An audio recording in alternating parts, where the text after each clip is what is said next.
Sally. Sally. Could I have a copy of that? I don't think the chairman's going to be able to sit down. Oh, wait a minute. When she sits down, we'll be able to get his chair out.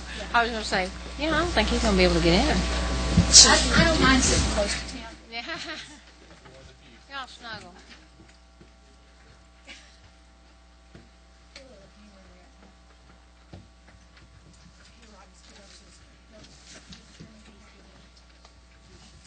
Okay, I think now we can get in. Chairman got me now. Yeah, before the chair was like, I was going, I have a hard time.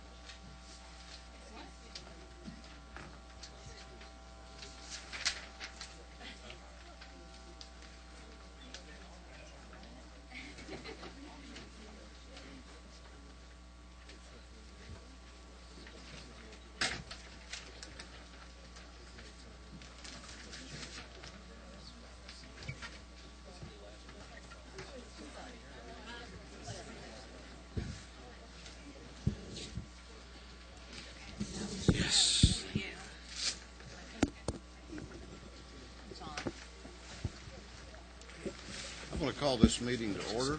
I want to welcome all of you here today to this meeting of the Judiciary Non Civil Committee. I want to begin very briefly by making some subcommittee assignments. And if you all want to take notes, where I'm going to assign the following bills. House Bill 968 to Subcommittee 2, chaired by Representative Lunsford. House Bill 986 to Subcommittee 2. House Bill 1000, House Bill 1001, both to Subcommittee 1, chaired by Chairman Knox. House Bill 1029 to Subcommittee 2, chaired by Representative Mumford. House Bill 1032 and 1043 to Subcommittee 1, chaired by Chairman Knox, and House Bill 1044 and House Bill 1054 to Subcommittee 2, chaired by Representative and Vice Chairman Mumford. The only bill we have on the agenda for today is House Bill 1059. This is a bill that, as all of you know, has had a great deal of work and discussion. This committee started meeting last September on this bill and had, I think we've now had at least 4, if not 5 meetings. I've sort of lost count, but we have had a number of meetings, and the bill has undergone some revisions, and the revisions have been made in response to concerns that have been expressed by those of you who have been in attendance and who have submitted both oral and written comments and testimony. We have tried to review all of that and digest all of that. The form that we have before us today is LC 292137S. Is that correct, Mr. Majority Leader? That's the one I have, Mr. Chairman. What we're going to do today, I'm going to recognize the author of the bill, the Majority Leader of the House, Representative Keene, to go through the bill. I'm then going to allow, and I know he'll be assisted in that process by Counsel Choate. I'm going to then allow the committee members to have a full and thorough examination of the author and counsel. I know there are others here who represent various points of view and interest, and many of you have addressed this body before. If members of the committee wish to hear from anyone representing one of those points of view, then I will honor that request within reason, certainly. So with that, I recognize now the author of the bill, House Bill 1059, Representative Keene. Thank you, Mr. Chairman, and ladies and gentlemen of the committee. The first thing I want to do, the guy that was coughing all the way through the judiciary speech was me, and I apologize. I think my good friend Chairman Ralston gave me this, I think they're calling it the Capital Crud that's going around, and I apologize. I'm trying to take antibiotics. I've got mints in my pocket and water, but when I talk, it gets worse. So I apologize in advance for that. You have my full sympathy. Yeah. I'm glad you have it now. Not quite a year ago, I, like most of you, probably watched with almost disbelief as Jessica Lunsford was abducted,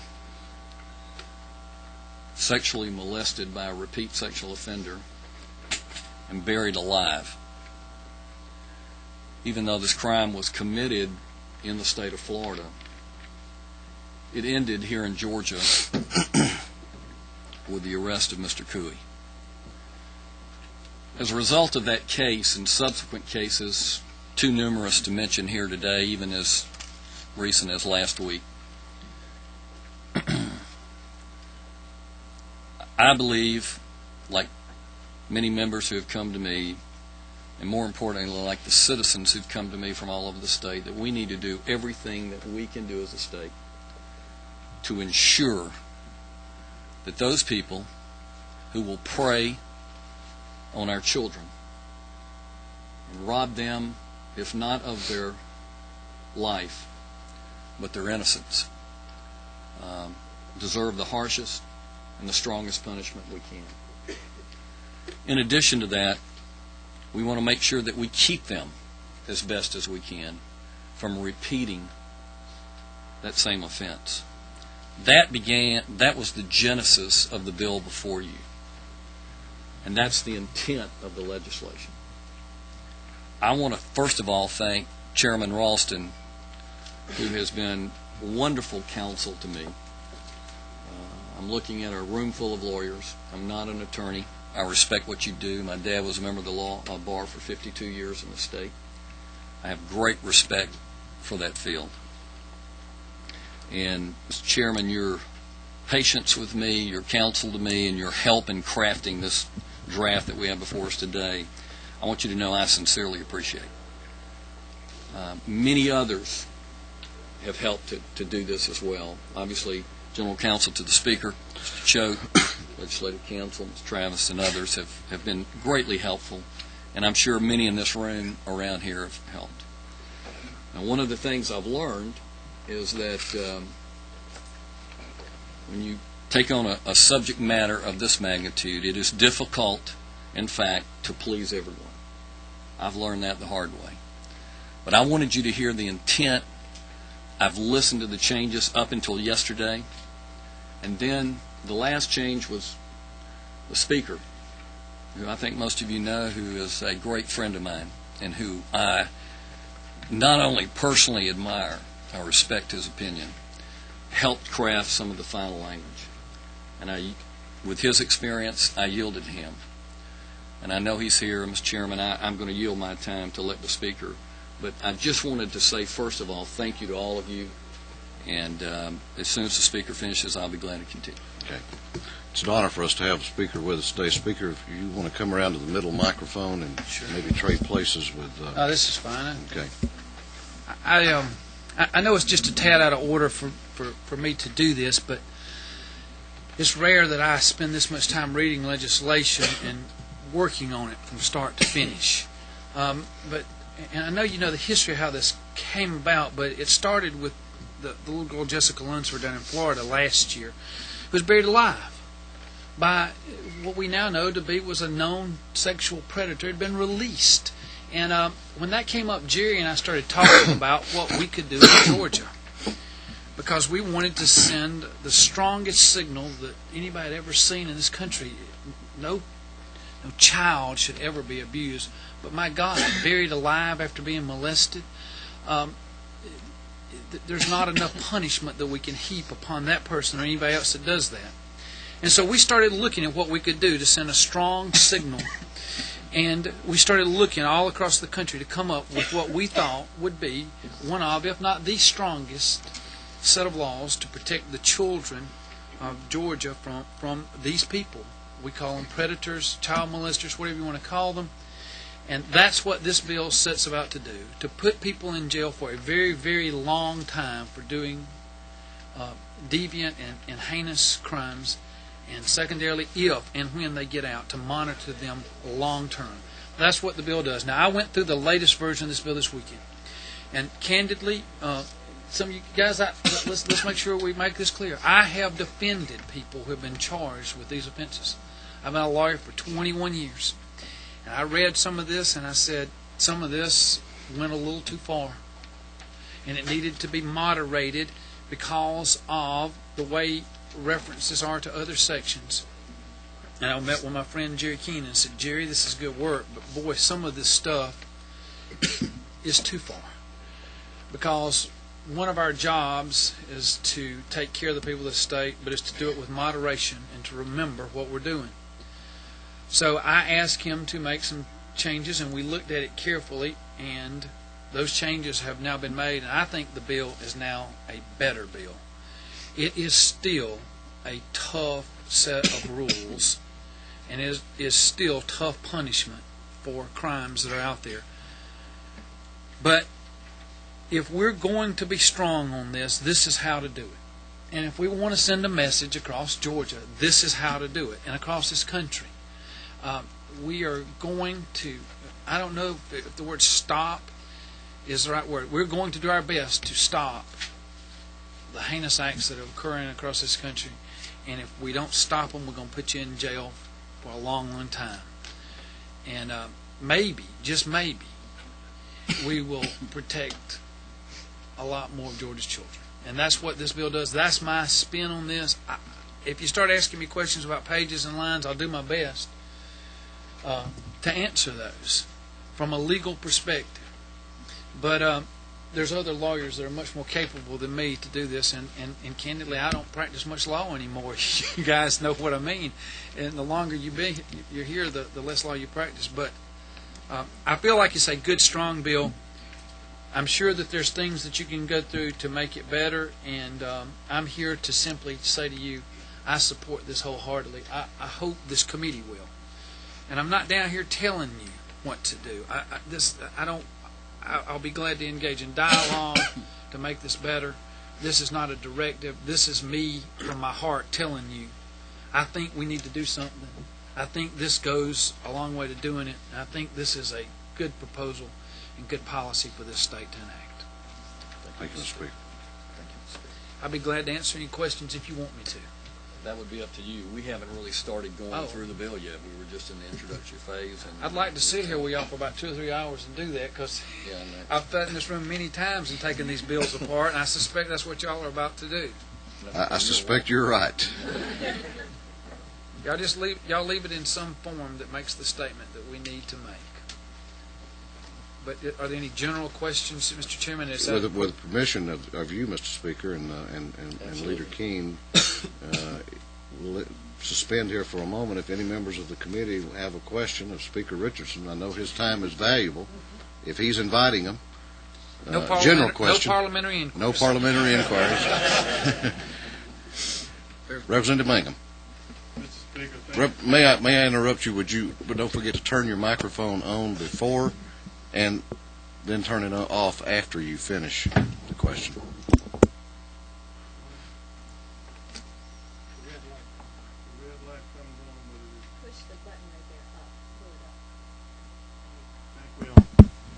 Mr. Speaker, thank you for coming down, and I certainly do appreciate your heart on what you just stated, and I agree with that whole sentiment. And I guess one of the biggest concerns that I have personally had is that the bill seemed to be such a wide trap to encompass our youth. And given the socioeconomic data that I've seen, and I'm kind of alarmed at how sexually active our youth are now. And personally, I think I'm from the old school. I think you should just be abstinent until you get married. But that's the old school. But when our kids is part of the intent of this bill. I just got the new bill. It's part of your intent also. If you have consenting young kids, as the past legislation had, is it your intent to also include them? Because we had quite a bit of problem with SB 440, kids going to jail for 10 years, no possibility of anything. And here we are, and we know that kids are most sexually active at a certain age right now. And we would ask that they not be there. But is it your intent to include those right now sexually active kids so that they would have a 25-year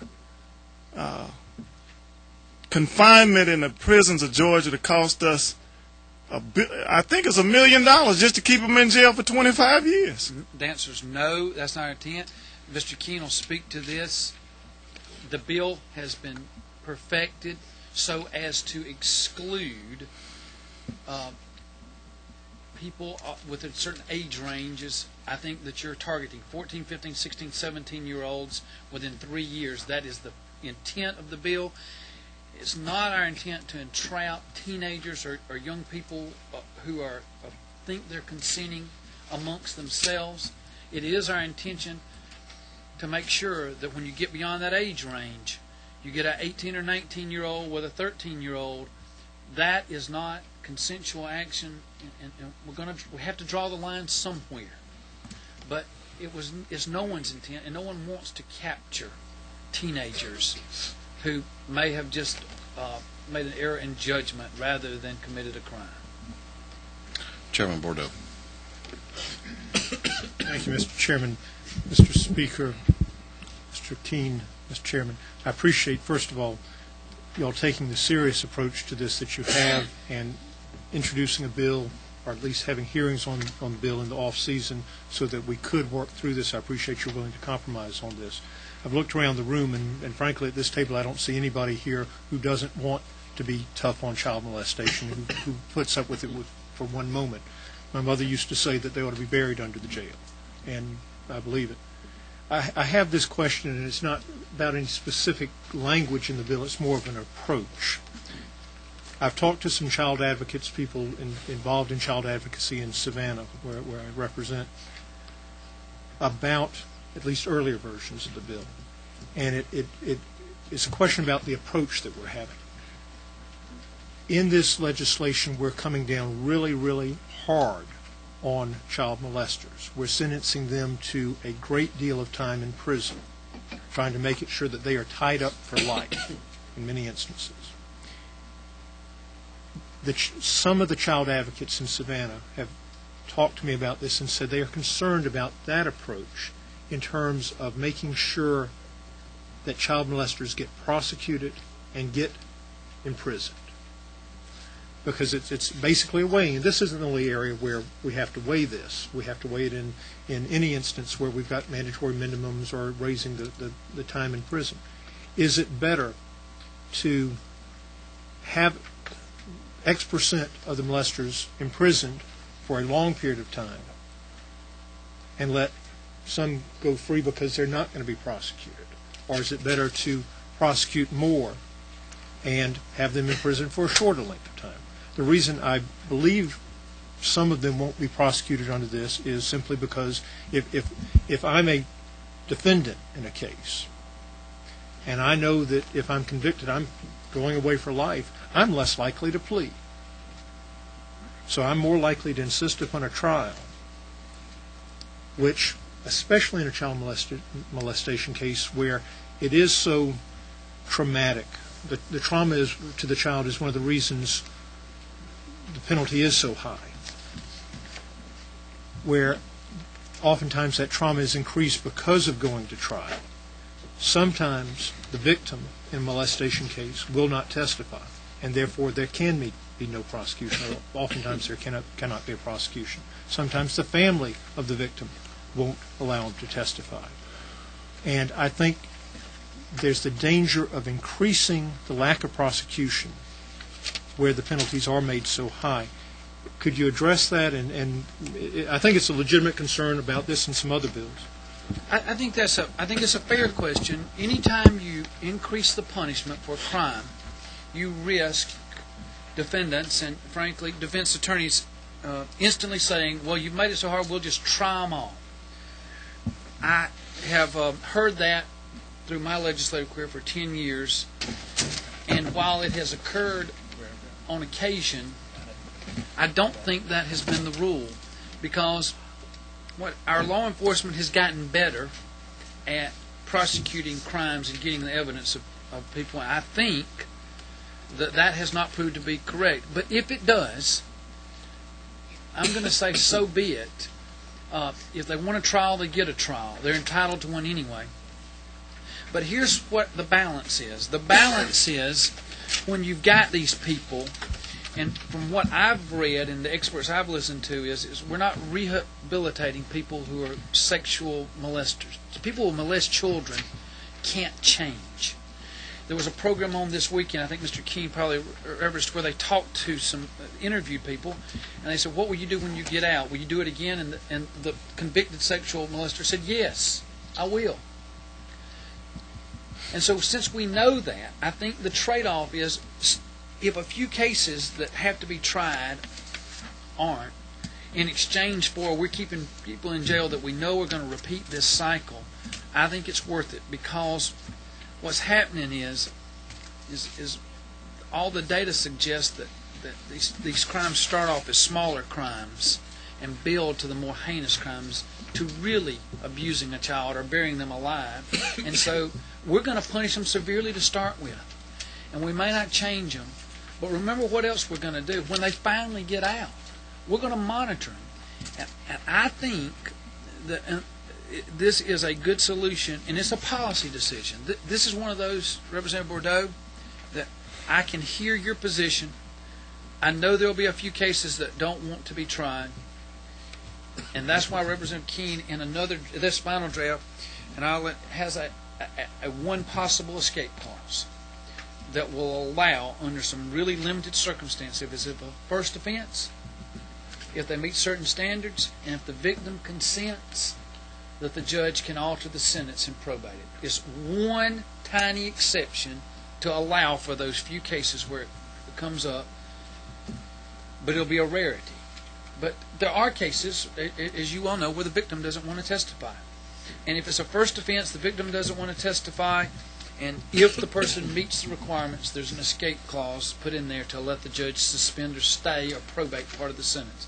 It won't stay the monitoring provisions, but it will allow some relief. And I think that's a good trade-off for us doing what we're doing. And let's don't make any mistake about this. The word needs to travel. This is the toughest sexual predator law in the United States of America.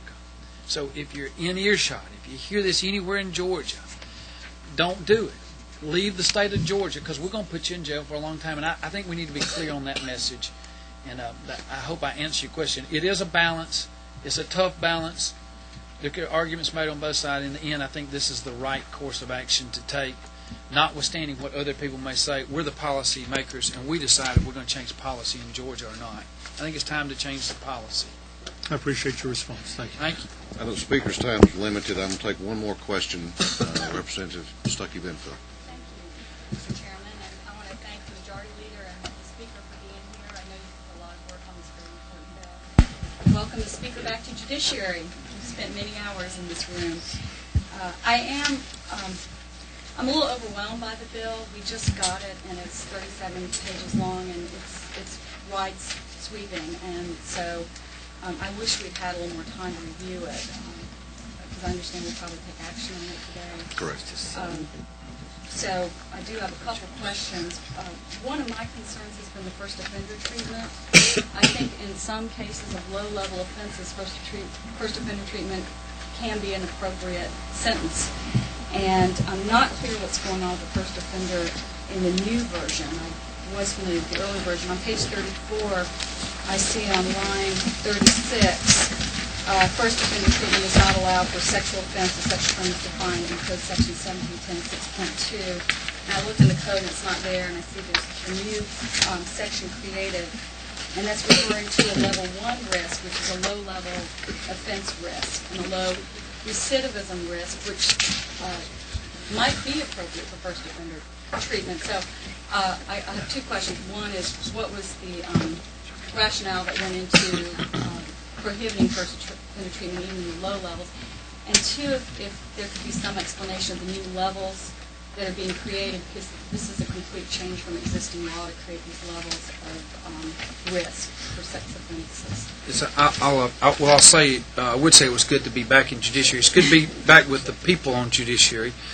And I'll let Sam and Jerry answer the technical aspects, but let me tell you the logic. And I don't want to get any credit. Jerry Keene has done the work on this. He just asked me to keep looking at different versions as they came in and different ideas. And I don't know how many meetings there have been publicly, I think 4 or 5, but privately there's been lots of meetings with prosecutors and people, more than I can count, where I sat in and listened. Here's the policy. It is a policy decision this body, this committee, and then the body has to make. First offender treatment was designed to recognize that certain people might make a mistake and commit a crime, and that we would wipe the slate clean. I'm sure it's worked in a lot of cases. I don't know if there's statistics on how often it's worked, but here's what we do know about sexual offenses, especially involving children. Is there's not a chance that this is a first offense that's going to go away.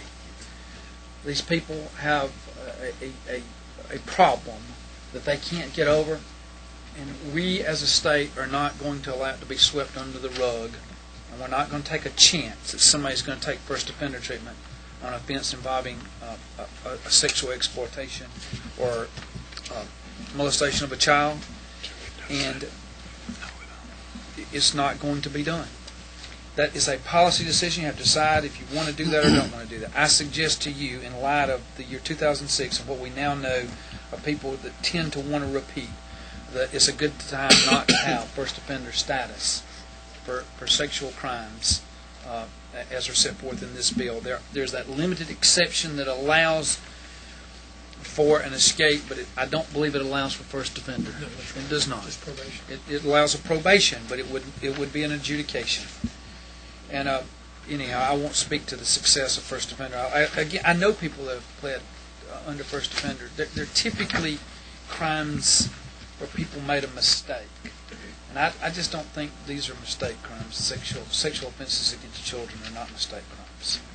They're a sign of a problem person that needs to be dealt with, and that's what this bill does. Mr. Speaker, I said only one more, but would you take one from one of your committee chairs, Chairman Knox? Yes, sir. Before you leave? Yes, sir. I'd love to. Microphone, Chairman. Sorry. This is more of an observation than a question, and not necessarily to you, Mr. Speaker. But one of the things that I hope that we will be sure about in this bill, and I agree with you that this is we've spent a good bit of time on this bill. I think this is a much better bill than it was when we started, and that's no reflection on the author at all. It's simply that this is a really difficult subject. There's a lot of code sections that we're looking at revising, and so it's not an easy. It wasn't an easy matter at all, and I think we're headed in the right direction with it.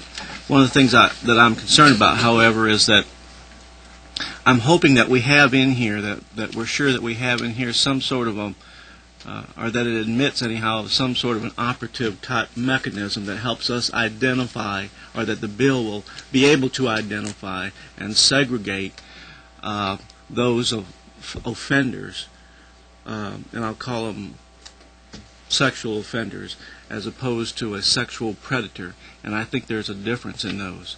There's a difference in the quality of the offender. There's a difference in the factual situations in the cases, and I think there ought to be a difference in the punishment. I'm not saying the bill doesn't. I'm just saying as we go through this, I think we need to be aware that needs to be the case. Otherwise, we're going to throw everybody into the same basket.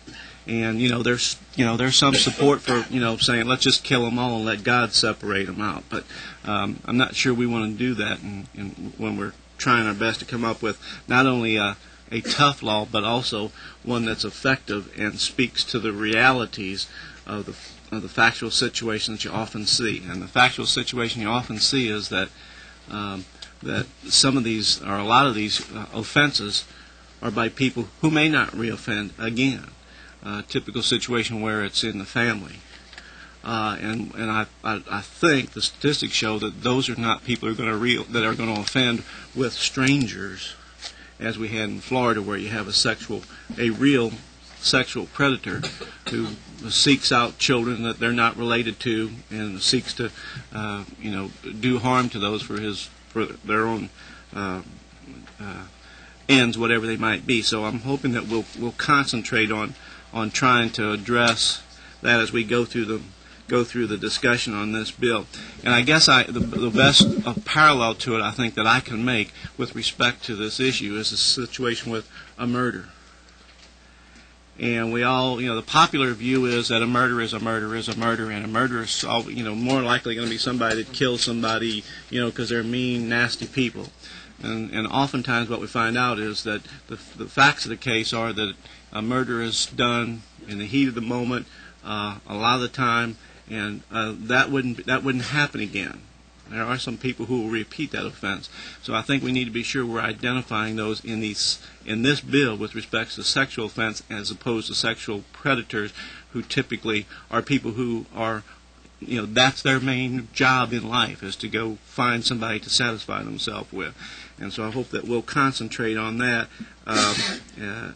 because I think that's a real important thing for us to do for our benefit, for the benefit of the families that are involved in those prosecutions as well. I'll try to do my best to respond to that. Chairman Knox, some people would argue that a sexual offender who would take such an act against a family member might in many ways be worse than one that takes upon a stranger, because there's a degree of trust there implicit in that. And so I don't even want to start qualifying the difference. They're both heinous. But remember this, every sexual offender may not be a sexual predator, but they're a potential sexual predator. But certainly, for sure, every sexual predator was at once a sexual offender. And they don't start off being the predator. They start off with the smaller acts, and they get more and more brazen, even if they're caught, and when they're released, they get smarter about it and more heinous with it. And that's what this bill tries to recognize, is this is a severe problem that needs to be handled severely. And unfortunately, there may be cases where the punishment is so extremely severe that someone doesn't want it, and it doesn't seem to merit. But this is one of those situations that if we don't, the lack of punishment could result in creating a sexual predator. And that's what we're trying to protect our children from. And believe me, there's a side of me that reads this and go, boy, this is really tough. And if you've not read this before today, you need to read it. It is tough. It's going to put people in jail for 25 years for some serious crimes. I'll let Mr. Keene speak to the policy statement on some of those individual crimes. And with that, I'm going to leave you. I appreciate the work. I know that it's hard to get through this, and I appreciate you going through this and doing a good job on it. We appreciate your being with us. Thank you very much. Thank you.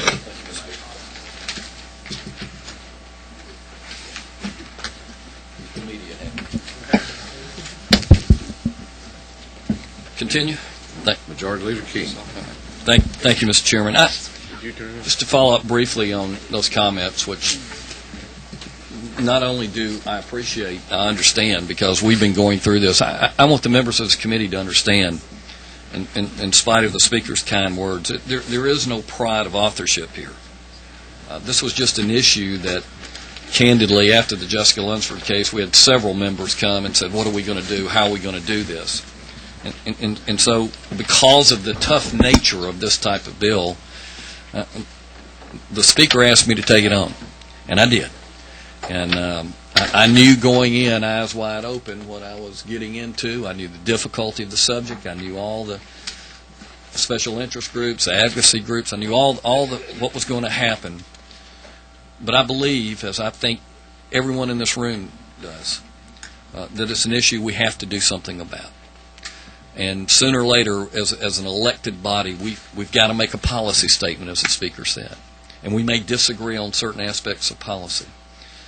But I think it's incumbent upon us to act. The citizens of this state and your district are waiting on us. And I hope that we can do that. But my comment again to you is, many of you have come to me and asked for certain changes. I'm not an attorney. Everybody knows that. And so I am open to that. We want to make this a good bill, but as the Speaker says, we want to keep it tough. We want it to be the toughest. With that, with your permission, Mr. Chairman, I'm going to go through the bill.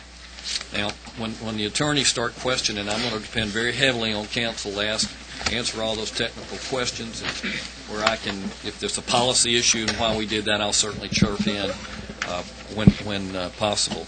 Mr. Chairman, I don't come before Judiciary very often, and that's not by accident. And so I don't know what the process is here, but if you want to have me stop me on certain questions or go all the way through, that's discretion of the committee. Section 1 on page 2, if you'll go to page 2 of the bill, Section 1 really gives the legislative intent. It's pretty self-forward, and it really just sort of restates what we've talked about for the last several minutes. The meat of the bill begins in Section 2, which goes through pages 3 to 5, which really determines aggravated assault with intent to rape. And what we're trying to do is determine aggravated circumstances, as opposed to Chairman Knox said, those that are not. It adds a new punishment for aggravated assault and attempt to rape a child under 14.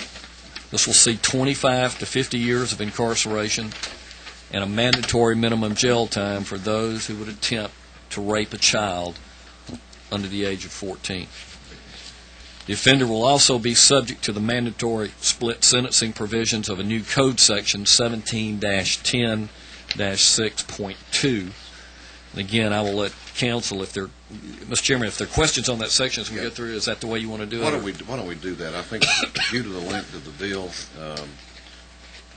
are you finished going through section 2? Absolutely, and with that, we'll answer any questions we can. Questions from the committee, Vice Chairman Lunsford. I have questions about this section.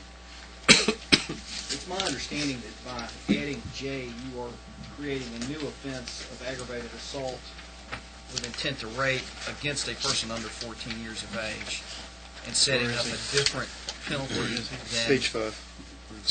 than existed for just aggravated assault with intent to rape. Is that correct? And it's my understanding that this particular section does not have a Romeo and Juliet exception. On attempt to rape?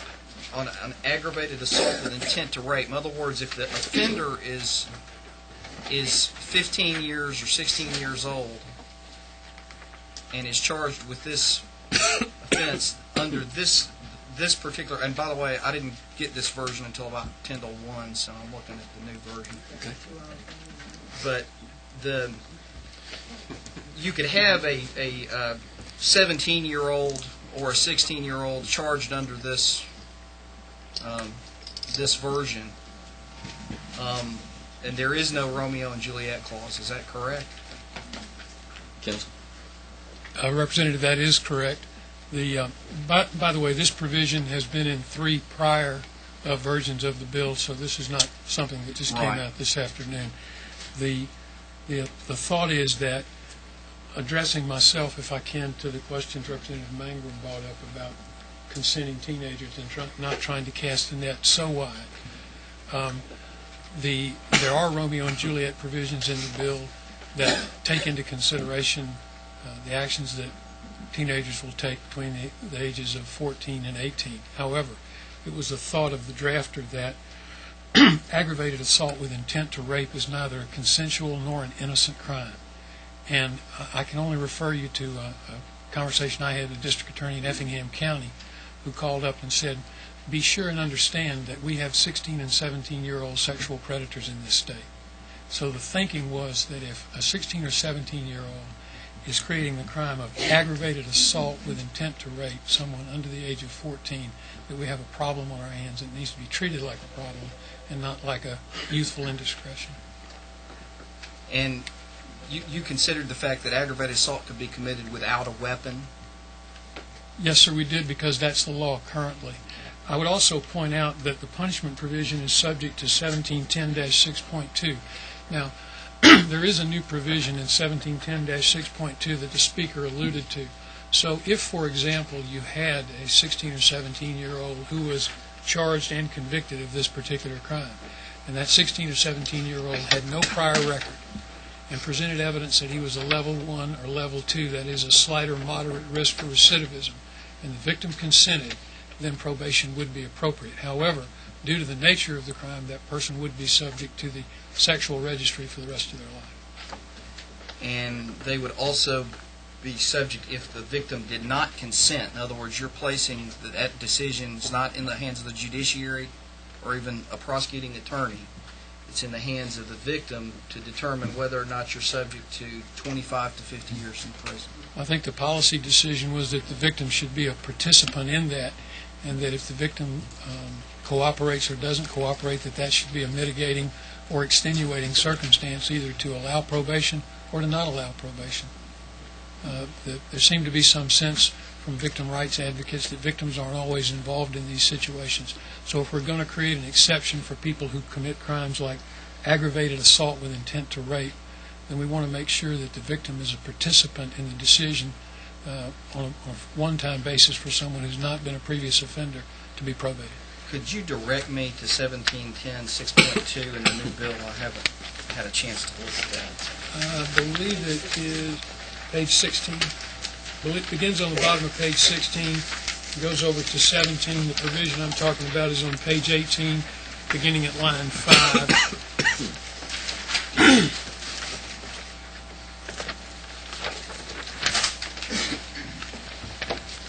Page 16? No, section 17.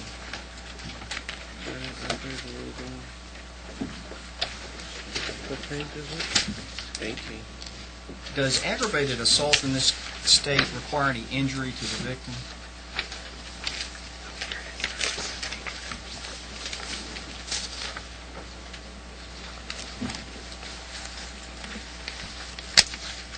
No, I don't believe it requires an injury. Assault generally does not require an injury. It differs from battery in that there's no touching required. And if you could direct me to this first offender, it's down there in 2 at 10. Is that where you're talking about? I'm sorry? I'm looking for the minimum sentence or whatever you were talking about. There it is, 3 at 13 through 16 on page 18. Sub C, which begins on line 5, is the grant of the discretion to the court, subject to 3 conditions preceding being met. Those are the defendant has no prior conviction. The thought being that if someone gets accused of a crime or gets caught in a circumstance and they've never had that happen before, that maybe there's a doubt that the law might want to give them the benefit of. If someone's had been convicted of the same crime twice or even once, then especially in crimes dealing with this particular subject matter, the policy decision was not to create a doubt and not to give them the benefit. So if there's been no prior offense and there's evidence that the offender would be a low risk of recidivism and the victim consents, then the court can probate what is otherwise a minimum mandatory sentence. Is there any other place in the Georgia Code where a victim is allowed to control this judicial function? There are some provisions dealing with the drug laws, I believe, where the victim has some discretion, but I'm not directly. I can't directly cite you to anything in the criminal. Can you kind of give me an idea of what those provisions? Give me an idea of what that would be. I misspoke. I misspoke. I'm thinking about the defendant. You said victim, and I'm thinking about the defendant. No. Right. I'm concerned that I don't know of any other point in the Georgia Code where a victim would. No, you're correct. And the thought was that in these particular crimes, the victim is uniquely involved in what should be a punishment or what should be a probation. Unlike someone whose house is burglarized, you may or may not be particularly involved in whether someone goes to jail. But if you've been sexually assaulted or an aggravated assault with intent to rape has been committed against you, the thought from the drafters were that that's the kind of situation where the victim needs to be involved. And the decision in this particular case would, of course, naturally be having to be made by a person under the age of 14. Or their parent. The code section we referred back to list who can be the victim, and if it's a victim minor, it could be the parent or guardian. We did address the issue of who that would be. Did you And of address course- if there's a, pardon me, go ahead. I'm sorry, excuse me. Did you address if there's a difference of opinion between the parent and guardian and the victim? I don't think we did. Who would control? The parent, I would assume that there would be either two parents, or there would be a guardian, or there would be a custodial parent. That's all. Representative Mangum. With respect to your, again, of course, I guess we're all just saying this, and it's a very new body of law. Even though I am a lawyer, and I'm with great trepidation even feel how my colleagues feel, because I don't practice criminal law, first of all. And it's very new territory to hear some of the concepts that are being expounded. But for the example of a person where, as I just heard, there is no touching. And if, for example, you have two, and I'll address this to both counsel and King, I want to thank you for your hard work on this. Now, I feel your heart on this, but my concern is where I started, where you have no Romeo and Juliet accepted in a very touchy area here. If you have two 15-year-olds been dating 2 or 3 years, and I've seen literature saying the sexual aggressor and abuser, the average age is 14, but say 15 years of age. If you have two 15-year-olds who they've been having consensual sex, and they've been doing it for some time, and the young lady finds out this guy is over there with her best friend, and she goes livid. And first of all, she didn't tell her parents that she was even having sex. But then she says, he did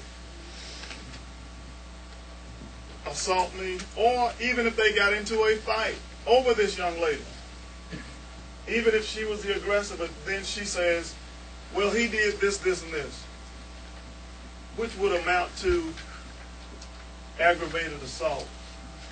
Is there an opportunity for the court to see through it? The court knows this young lady's lied four different times. The prosecutor saw her lie 4 different times. Isn't it justice to allow the judge or the prosecutor to also have a say in executing justice, where this young lady, she may regret it 5 years from now, or 3 years from now, or 2 years, or 1 year from now? Yeah, I lied on him. He really didn't do it to me. But he went over to Sally, and it hurt me so deeply that I just had to, do what I did.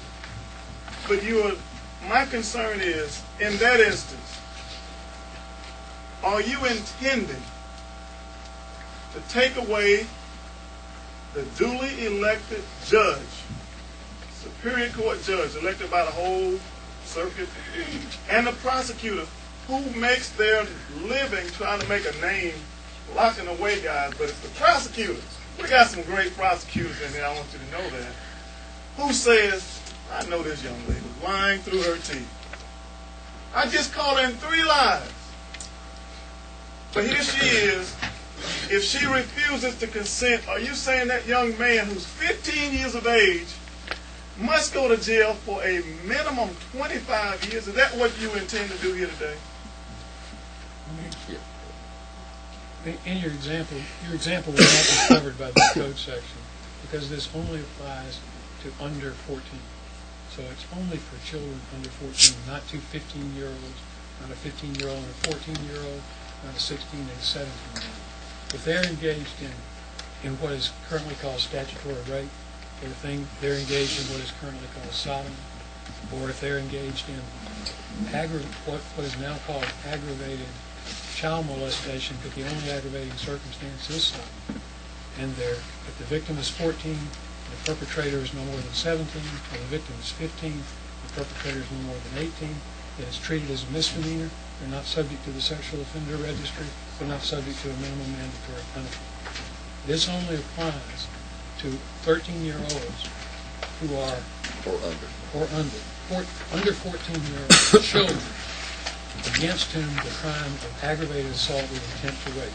The only thing we change in the law is to increase the punishment if you commit this crime against a child under the age of 14. Now, with regard to the other parts of the question, we thought about this long and hard. We talked to defense lawyers, we talked to the prosecutors. I believe that in the case you just gave, the prosecutor would exercise his discretion and not prosecute for this crime. I also believe that under 6.2, there could be a probation. But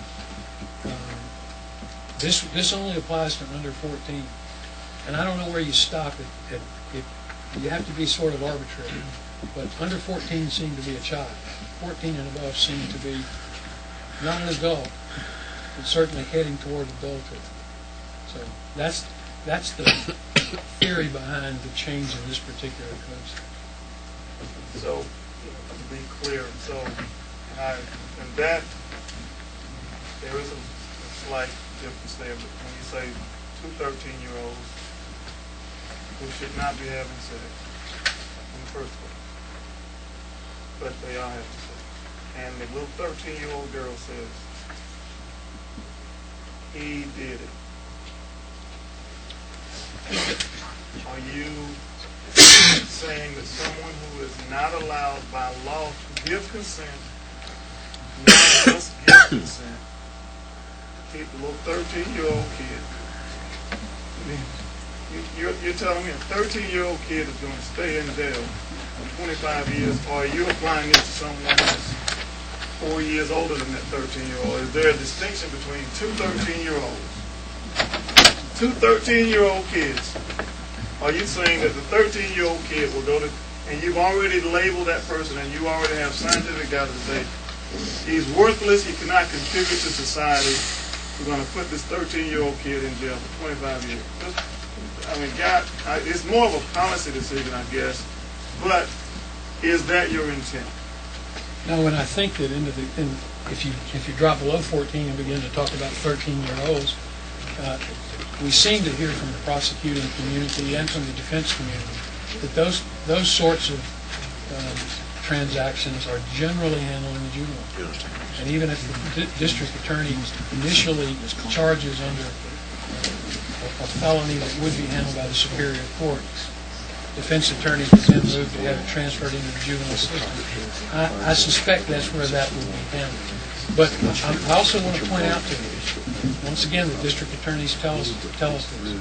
Don't create in your mind the idea that someone who is 14 or 15 or 16-year-old can't be a predator, can't be sick, and can't do something that is destructive to the life of a 13, 14, or 15-year-old. Mr. Chairman, thank you for your indulgence, but I just want to so your answer is yes. A 13-year-old who is accused by another 13-year-old of aggravated assault will go to jail for 25 years and will not have the possibility of less than that unless the 13-year-old or the parent agrees that they should not be in jail for 25 years. Is that what you're trying to do? If he's convicted of the crime and it's not handled in juvenile court, yes. But that's what this is yes. for. Yes, absolutely. Thank you. All right. There are a number of members of the committee that want to ask questions, and I think the order I have is Representative Bearden for a short question, and then Chairman Knox.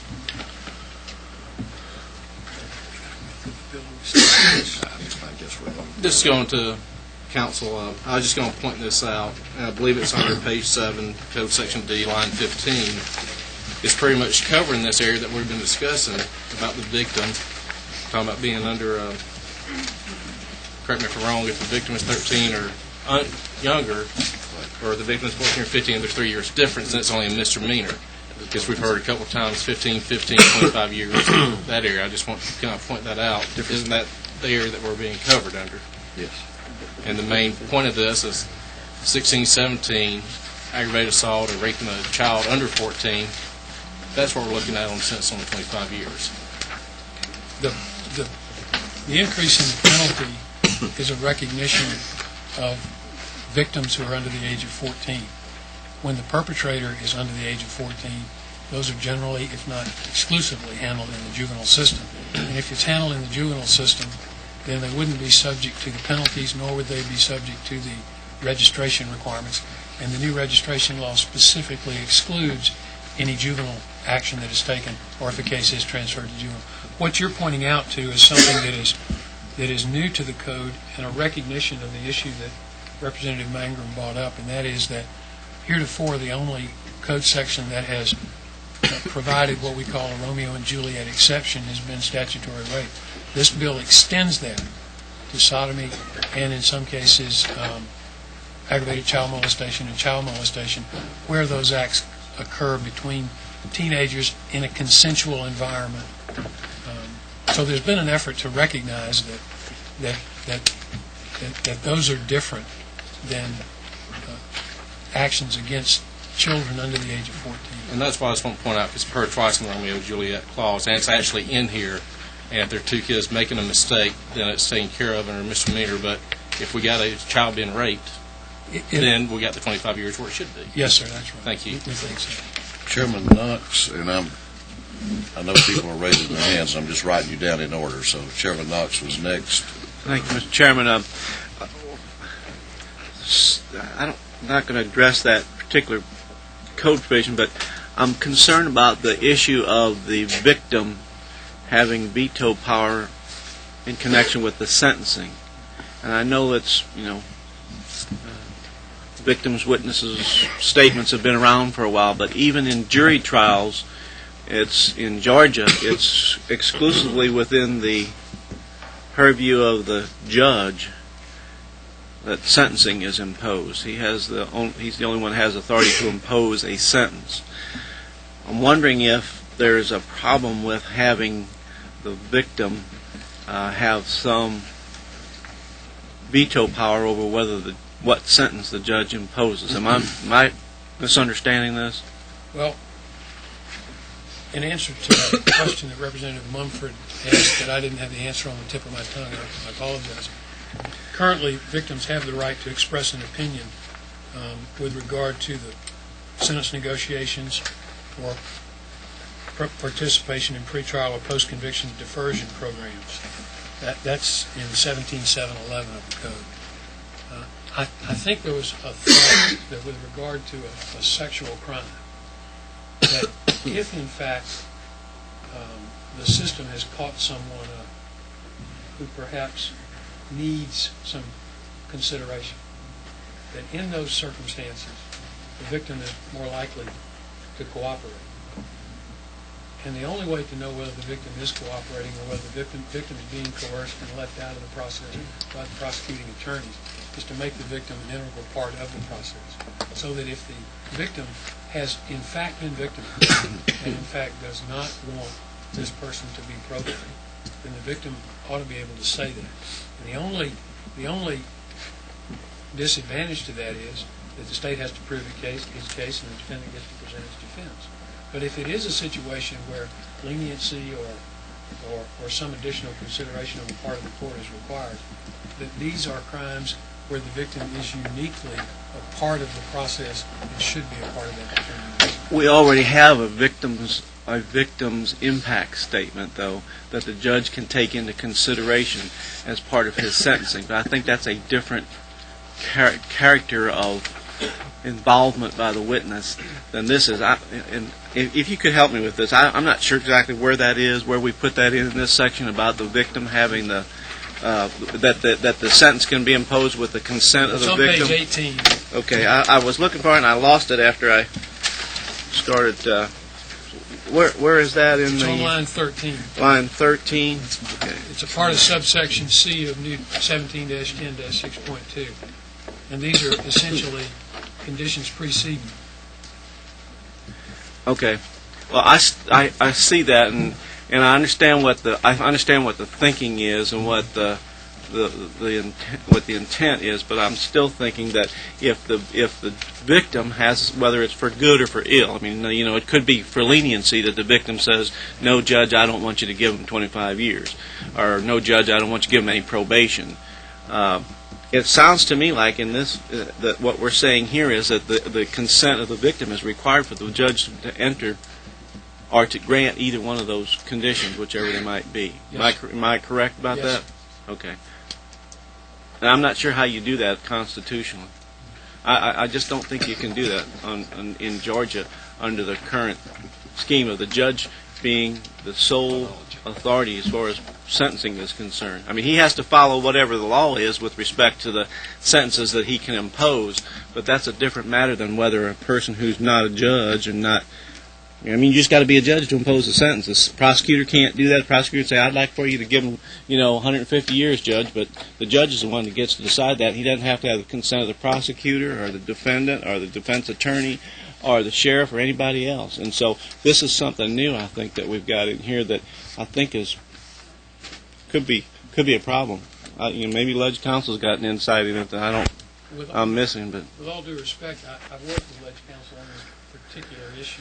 And about the time that the Constitution was amended, when the 7 deadly sins were put in, because as you know, there is no discretion to probate in the 7 deadly sins. About the time the legislature was creating that constitutional amendment and it was passing, the Supreme Court also dealt with the issue. And the Supreme Court said unequivocally that the determination of punishment is for the legislature. It's not for the judges. The judges do what the legislature tell them to do with regard to punishment. Now, there has been another Supreme Court case that has dealt with the issue of whether or not you could create a unilateral right to move for probation on the part of the DA. An earlier draft of this bill, we had that in, that the district attorney, with the consent of the victim, could do that. And the court basically said, if you create conditions preceding to probation, where probation might not otherwise exist. And this came up in the context, and this is what I was thinking about when Representative Munford asked. It came up in the context of where a defendant wants to help the DA in a drug case. There's a provision that if you do that, then the court can take that. Then the law actually says the DA can then, at its discretion, ask the judge to modify the sentence. And the Supreme Court said, if you're going to create a condition, then anybody can move the judge. It's not fair to let a defendant come forward and then not be able to move it. So what we did was come in here, create the conditions preceding. The DA can move for probation. The defendant can move for probation. Under a certain circumstance, the court can do it sua sponte if it met these requirements. So we have, in fact, looked at what the Supreme Court has said about the constitutionality and who can impose and what the legislature's ability to restrict the ability of judges to sentence or to probate. So I think we've looked at those issues, and I think this would pass scrutiny. At least let me say that it's been crafted in such a way that we hope it would pass scrutiny. But we have thought about that issue. Chairman Cooper with Chairman Bordeaux on deck. Thank you, Mr. Chairman. Mr. Leader, and what's just been discussed, it seems like a simple solution to that would be if you could take into consideration the victim's wishes on it, but as one part, the judge could be involved in it or something like that. But what I have questions about is D. And I appreciate the fact that you all have put in this for those rare cases where there seems to need to be some consideration about what has happened. But recently, there was also a program on television, a Florida case, where there was a sexual relationship between a gentleman and a young lady, and the young lady had lied about her age, got mad just like something happened, and then revealed her real age to her father and so forth. And the man went away, admitted that he had had sex with her, and he continued after he had found out how old she was.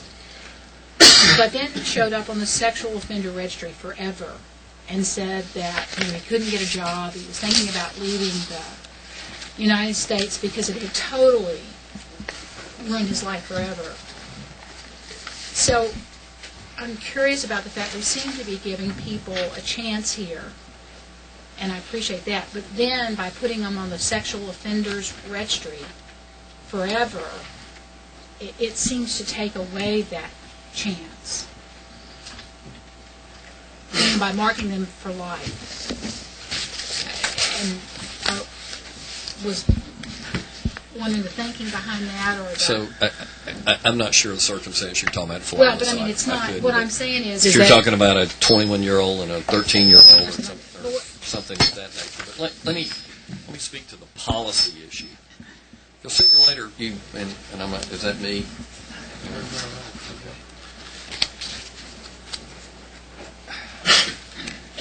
What I've struggled with, because I know I'm an old man, but I'm not that old, is I don't want to do anything that would take what I think most of us in this room would take as immature children or teenagers, and consensual activity between them and lump that with the people we're trying to traffic.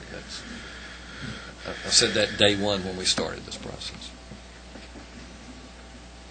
But to craft language that also allows for the prosecution of these people who start out and who will continue to harm our children is a very difficult thing, as I've learned.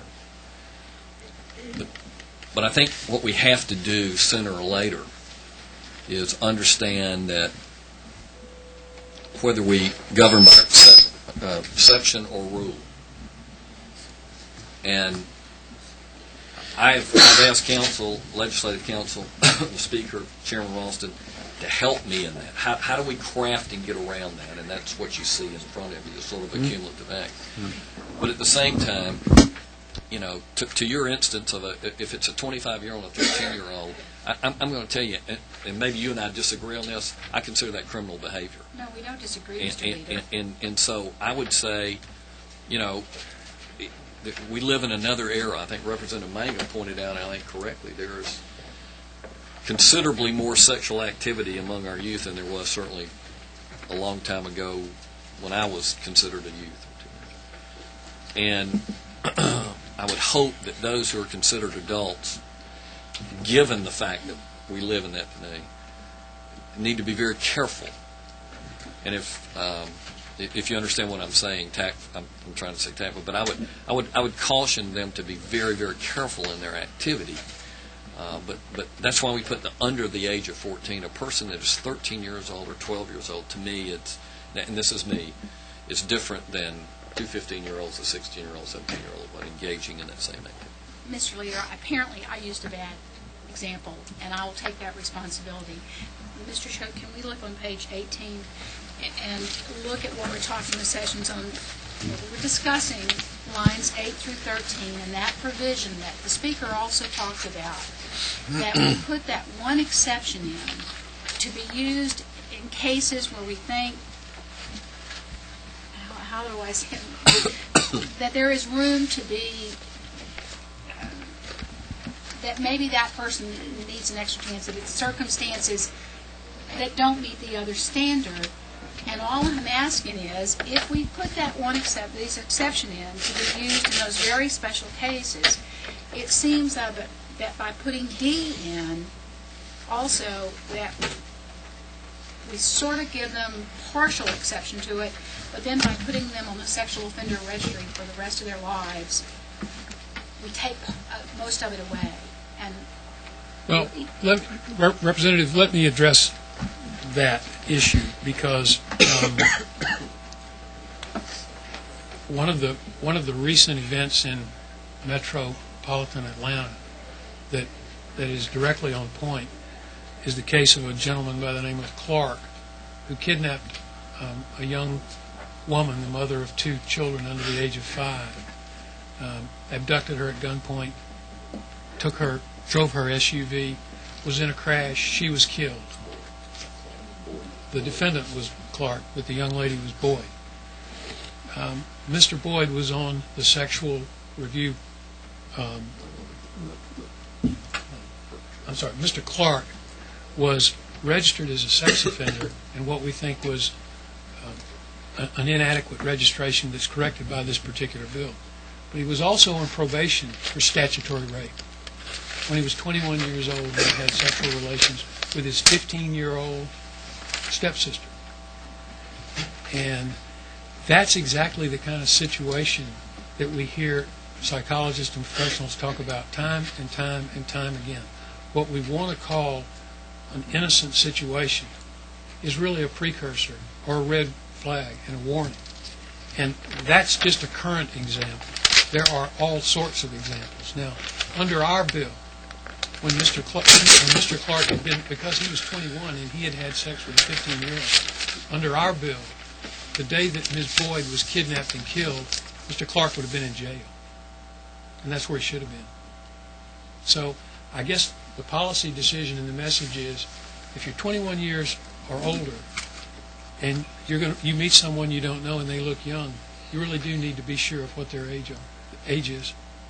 Because if we take a chance, we're taking a chance with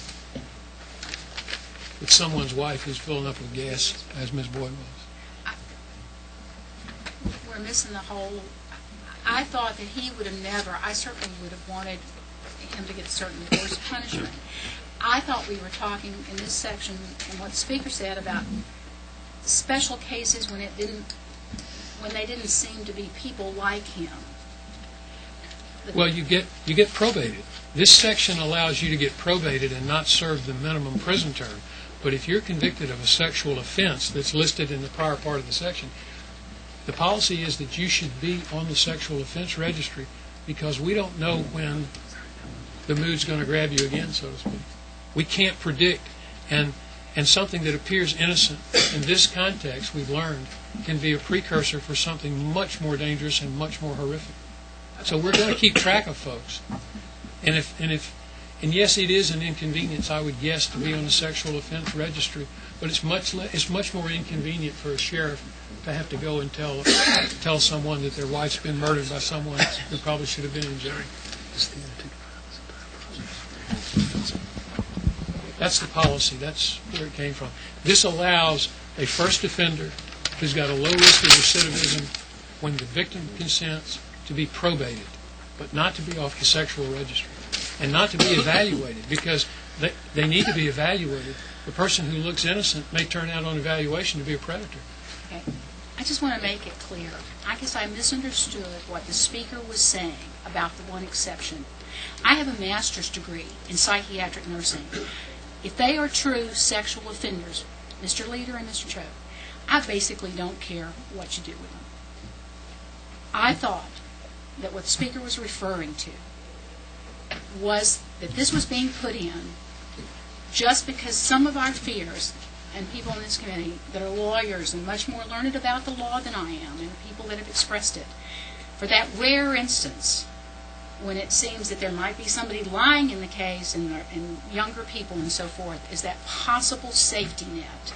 That's what I was asking the question about, not any other part of how we deal with true sexual predators. The one thing that we might be getting confused here is where we've put the Romeo and Juliet exception for children in.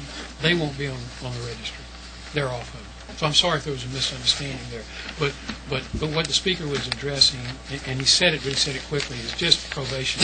But if you're convicted of one of the offenses, and the offenses are listed, and they're pretty serious offenses, you'll be on the registry, but you might be probated. So I apologize for misunderstanding.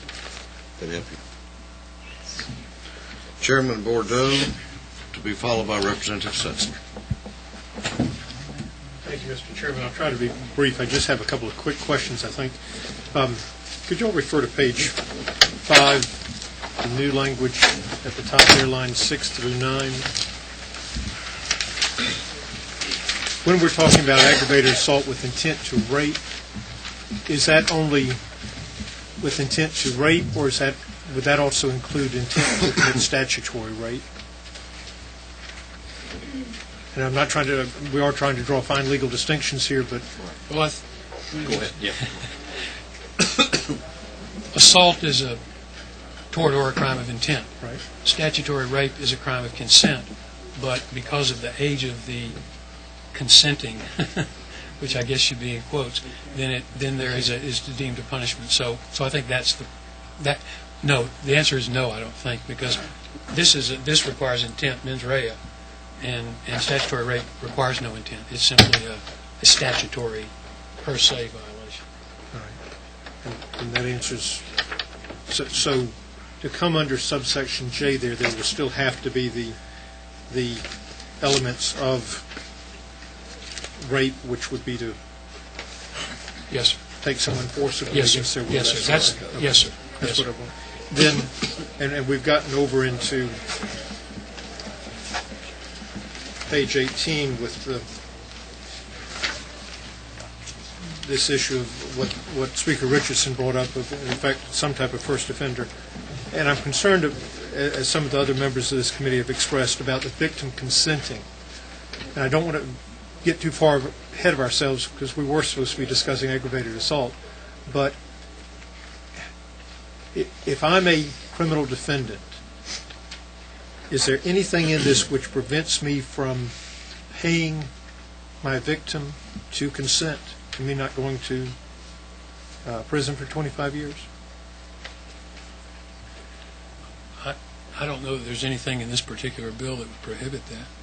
Then for me to stay out of prison for, I guess, the 25 years minimum, mandatory minimum that's talked about here, to get the victim to consent, I could pay her $10,000 or pay her whatever it might need be. She could give her consent. I could buy her off, in effect, and it'd be perfectly legal. Theoretically. But can I ask a question of,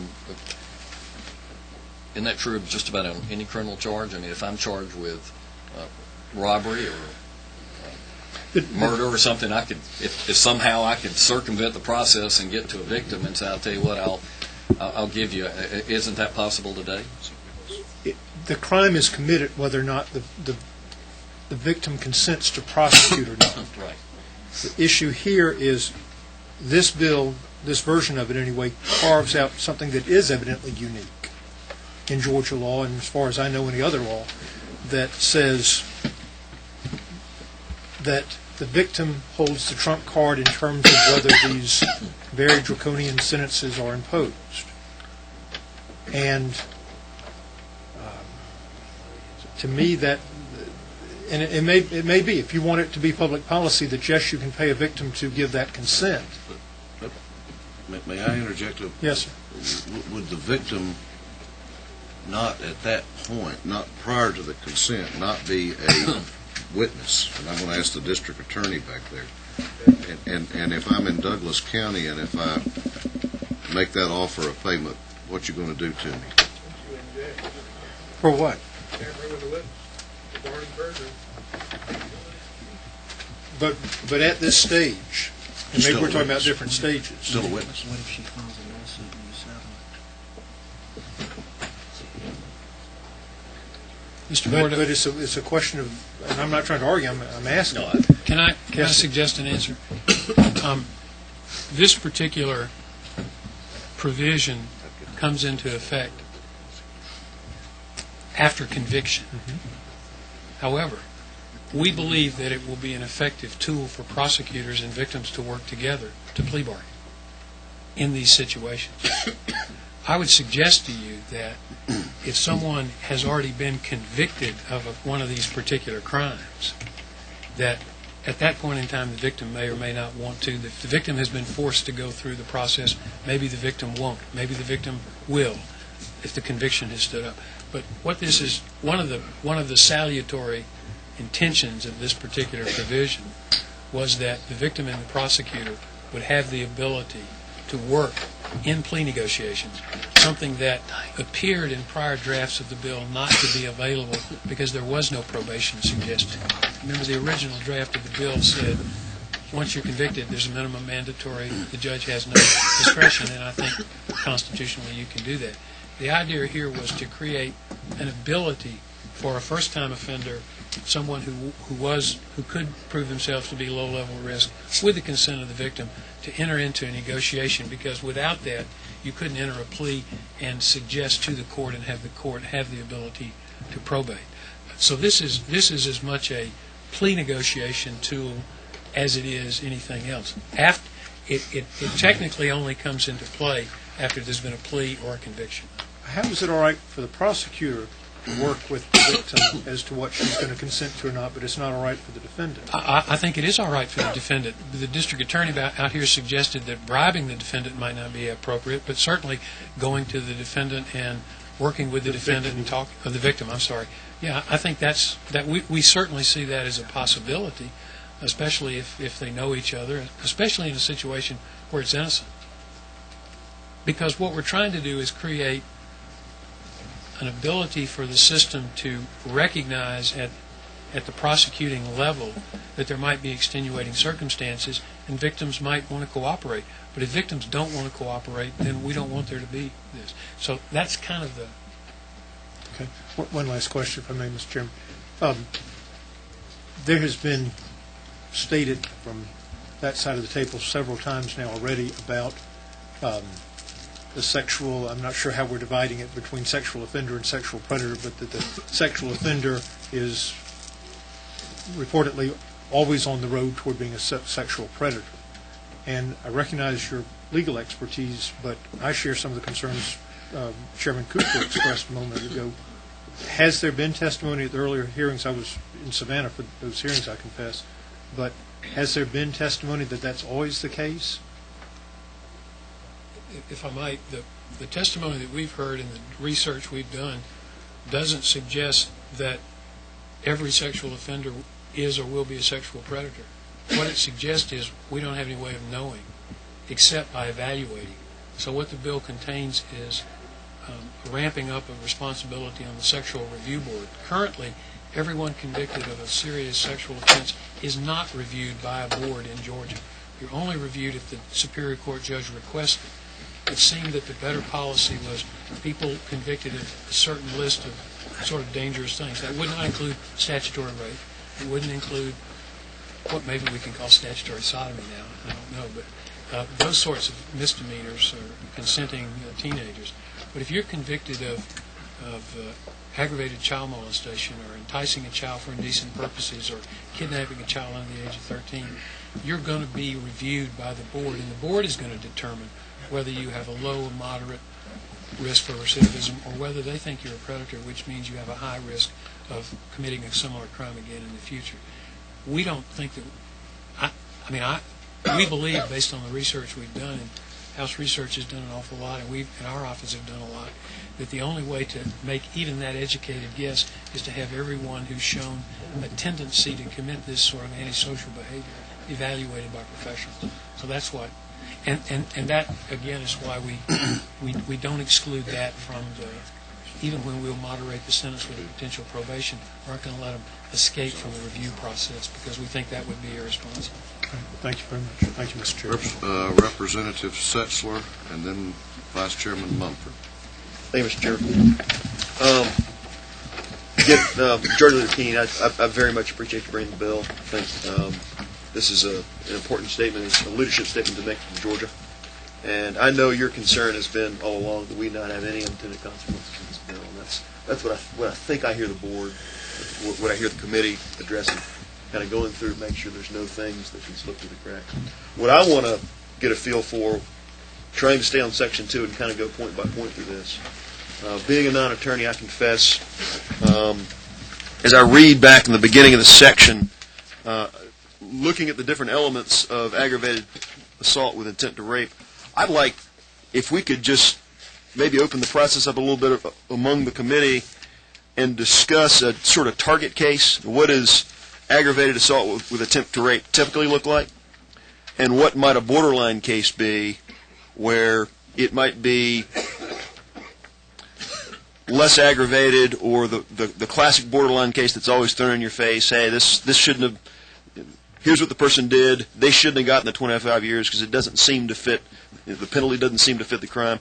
If we could just kind of discuss some examples of kind of what the target is and what a borderline might be, to just understand. And Mr. Chairman, I asked that question, and I could address it to Representative Keene or to counsel, because I do understand that assault doesn't require touch in Georgia.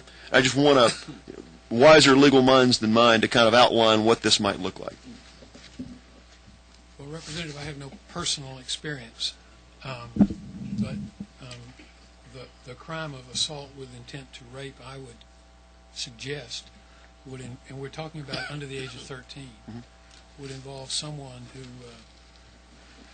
makes a 13-year-old believe and in fear that he is going to have sexual relations with her. Against her will. And I would suggest to you that a person who would do that needs to be convicted, needs to be sentenced to a minimum mandatory of 25 years, needs to be evaluated by the Sexual Review Board, because that is deviant behavior. Yeah, I hear loud and clear, counsel. I don't doubt, and I don't dispute it's deviant behavior. Don't dispute it's a felony offense. I'm just asking, just for some discussion among the committee. We're talking about a legitimate, credible threat, no contact, a threat nonetheless, and a threat to rape. And I'm not disputing any of that. I'm just trying to think through in my mind as we look at some of the aggravating offenses that I think clearly need to get 25-year mandatory minimum. Does this, as we kind of stratify in our minds the most heinous, almost most heinous, and kind of work down, is this in step with the other provisions of the bill? Well, we currently have offenders incarcerated for assault with intent to rape. I guess some of the sheriffs here might be able to tell us about some of the facts, although they might not want to talk about it, in public. But let me say this: we aren't changing the law with regard to assault with intent to rape at all. We are simply suggesting that when that happens to a 13-year-old child, it should be treated differently in terms of punishment. That's all we're changing. We aren't changing the law with regard to aggravated assault with intent to rape. Hey, counsel, I know we're not. The question I have is, as I look, if it's assault with attempt to rape with an adult, I believe is it no less than 1, no more than 20? Yes, sir. That's correct. And again, I'm just asking the question to the committee, is going from 1 to 20 for a 14-year-old trigger 25 to 50 for a 13-year-old? And I'd like some discussion on that. I'm not sure I've worked through that yet. Well, where would you draw the line? I think that's open for discussion. I don't know. 12? No, it's not an age thing here. It's just we're going from 1 to 20 at 14 to 25 to 50 at 13. That just doesn't seem to follow fluidly what I would with. say is remember the intent that we're trying to protect against children. I think we spent a long time on that. Certainly, I'm open to your recommendation of a better remedy if you have it. But sooner or later, you have to set the bar somewhere at an age and say that if you commit against that child's will, him or her, Sure. under the age of 14, that is a more serious offense than if it was here. Now, if that's 12 or 11, I don't know. Sooner or later, you have to just say, this is the age. And it's at the end of the day, it's going to end up looking somewhat arbitrary. I'm trying to kind of follow the adult cases down through the ages. Offense against a 16, 15, 14-year-old, it's 1 to 20. The 13-year-old, it just seems like a big jump from 1 to 20 to 25 to 50. That literally could be, and I'm not trying to be trivial, but it literally could be the course of a month of age that triggers this difference. It just doesn't seem to kind of flow naturally. Yeah. But if we have any age, that your example will hold true. I know. I'm just suggesting as we look at the other, I guess we could call aggravating circumstances where if someone is a senior citizen, someone is in. Let's go back to page 4. What line? I'm just kind of looking through this. Top of page 4.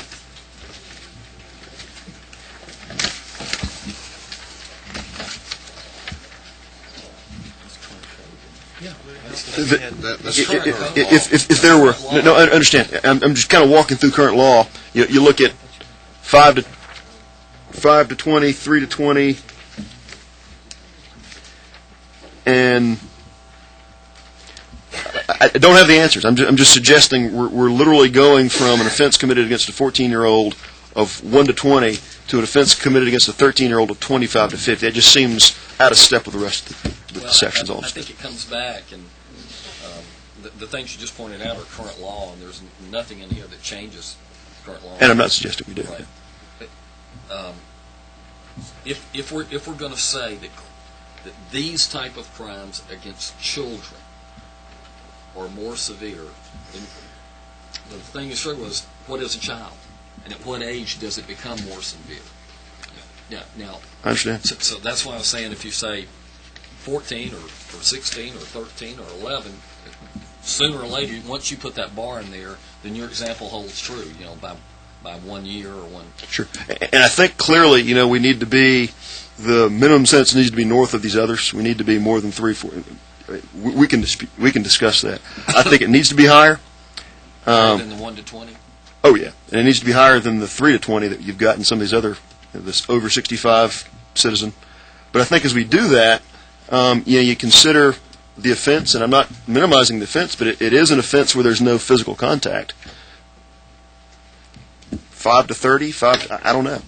But it needs to be higher than these others, but 25 to 50 just doesn't seem to flow for an offense that there's no physical contact. That's all I'm suggesting. Well, and I guess that's just a policy thing where you and I would maybe disagree, that I believe that someone who attempts to rape a child under the age of 14 against their will, in my opinion, and I think the others, the co-sponsors of the bill, would argue that deserves a higher rate of punishment. I agree. That's sort of the policy statement we're making about children here now. And Mr. Chairman, I'm struggling to how else to answer. Well, is it not true, just to jump in here a little bit, that the offense of aggravated assault has been completed? It's that you're adding, because this one has the added ingredient of the intent to rape, but this is not simply an attempt at an assault, but the crime of aggravated assault would have been completed for this to apply. Yes. I didn't mean to. Okay. You finish for now. I just wanted to be discussion about this. I wasn't comfortable without some discussion about what right now. I think Representative Bearden did have a comment, and Representative Mumford has yielded to may have a comment on something you. Appreciate Representative Mumford on yielding, and goes to Representative Setzler since you opened this up to committee. Back in 2004, when I was also looking into child predator laws and working with the Louisiana Legislative Council, and their rules was upheld in the Supreme Court of Louisiana and the Supreme Court of the United States. It is up to the legislature to decide that line to what's a child to that point. And Louisiana at that time was 12. Louisiana now has been anything 13 and under. For them, it's a death penalty on this. So it's up to us, and there's somewhere you got to draw the line. And I got to agree with the leader. 14 is a very good place to draw the line. But it is up to us to have the debate, and we're the ones that make decisions. We're the ones that's making the law, and that's been upheld. So there's no guidelines. Now, Representative Mumford, and then Representative Everson. I wanted to return back to the punishment section where, again, to visit the part where the alleged child is given the authority in determining whether probation is available. 17, 18, I guess I would ask the leader to speak to this, or Mr. Choate, either one, but in my experience, there are often civil suits filed in conjunction with these types of cases. And, of course, the settlement negotiations in the civil suits may be going on at similar times, which sort of complicates this issue. I mean, that's not necessarily a bribe to settle a civil suit. I think the whole area is fraught with peril. I don't like having civil suits involved in criminal cases. I think it's a bad idea until the criminal case is over with. But can you see how that might have an impact in this situation that might be of some concern? Candidly, Representative Munford, I know your background, and I'm just, I don't have the experience in prosecuting and defending those cases, so I just don't know how to answer that. The whole thing, and speaking to having the victim in the process, actually that came out of discussions with prosecutors. It was not in the original bill, 5 drafts ago or however many back. Again, taking input from a lot of sources, trying to mitigate the concerns that are being evidenced here. Certainly, if there is a better remedy than all the other people have had input in, if you have it, I am more than open. And I said at the beginning of this hearing, this is not my bill. I want to be very careful to say that. This is the Speaker asked me to carry this bill, and that's what I'm doing. And I think to date there are 80, almost 90 co-signers on the bill. And so they're, I'm just trying to carry this issue, if you will, forward. And I don't know. I mean, I'm asking you if there's a remedy to help mitigate or provide that exception. And there's a better idea there without weakening where we're trying to go with the bill, then certainly I don't think I or any of the co-sponsors or the Speaker or anybody else involved in this process is saying, well, this is the final word, this is it. Just in the intent, we were trying to get there, and there were some suggestions made. But you understand what we're saying? And that was one of the thoughts. What would your recommendation? I guess is what I'm saying. Well, I mean, I don't. I obviously have a very severe problem with doing something in this code section or under this law, which I don't think exists anywhere in the law of the state of Georgia or, to my knowledge, in any other location in American jurisprudence. And, I was one of the first people to set up a victim witness program in the state of Georgia. There is nobody who feels more empathy for victims and wants victims to have input into sentencing than I do. But I don't think that 20 years ago, when we were founding the first victim programs and trying to improve the way the district attorney's office delivers services to victims, that we were contemplating that the victim would take the role of the judiciary. So from a layman's, what you're saying is you would just take that out. So the victim would then have no part in the process. I think that the victim already has a substantial part in the process under the code section that Mr. Choate alluded to a few moments ago. But that part, that input, does not replace a judicial determination.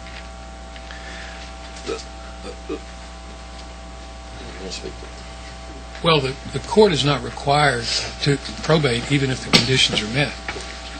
The court is simply given the discretion to do that. And once again, the thought was that this is a unique crime, and the victims are uniquely situated in these crimes. They can't be objective about these crimes. This is not having your mailbox robbed. This is not having your car stolen. This is something that you are uniquely involved in. So the idea was that they should be a part of it, and that it would most likely be used as a tool for plea bargaining and negotiations. Right. I understand that idea. My concern is, though, that the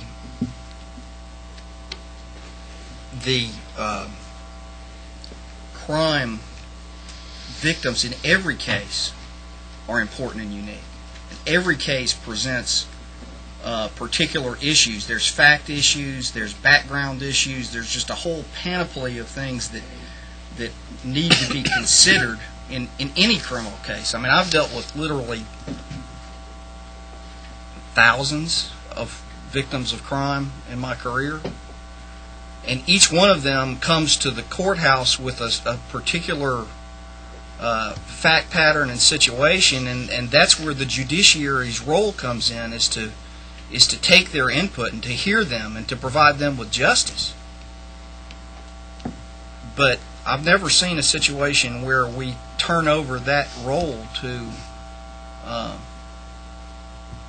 a party, in effect, to a suit, which in a sense is what a victim is.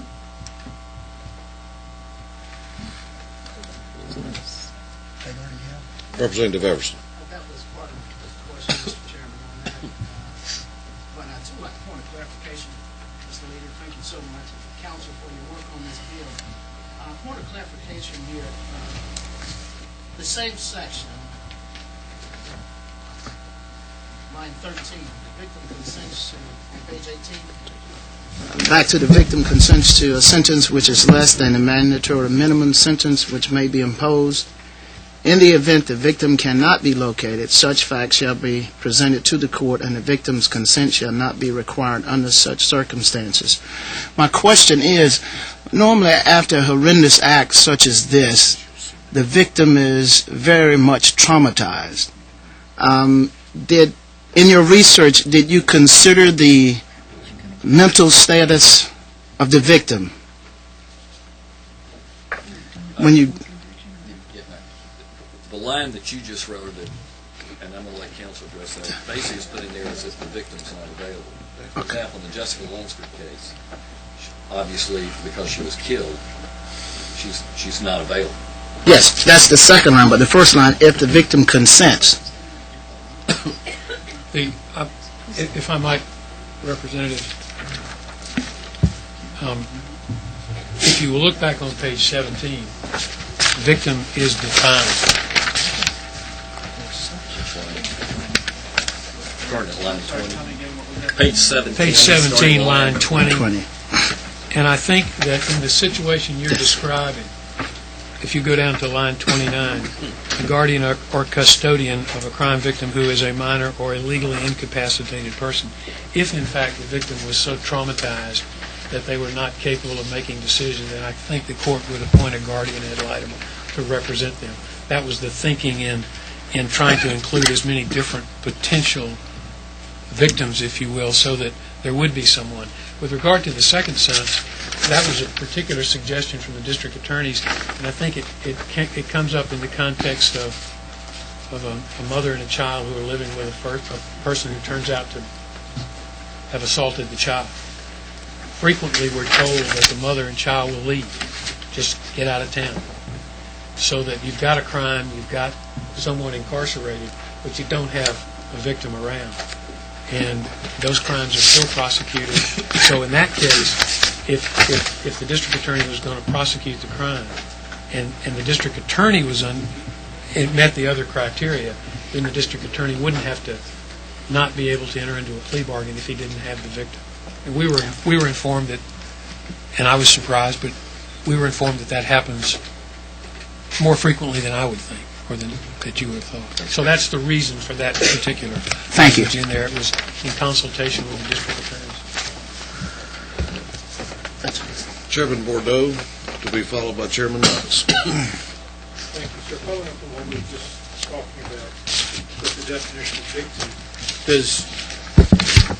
on page 17, does that mean that if, and I'm referring specifically to how this is drafted, does that mean that if the victim is a minor, the victim doesn't get to give the consent, the minor doesn't get to give the consent, it falls to his or her parent or guardian or custodian?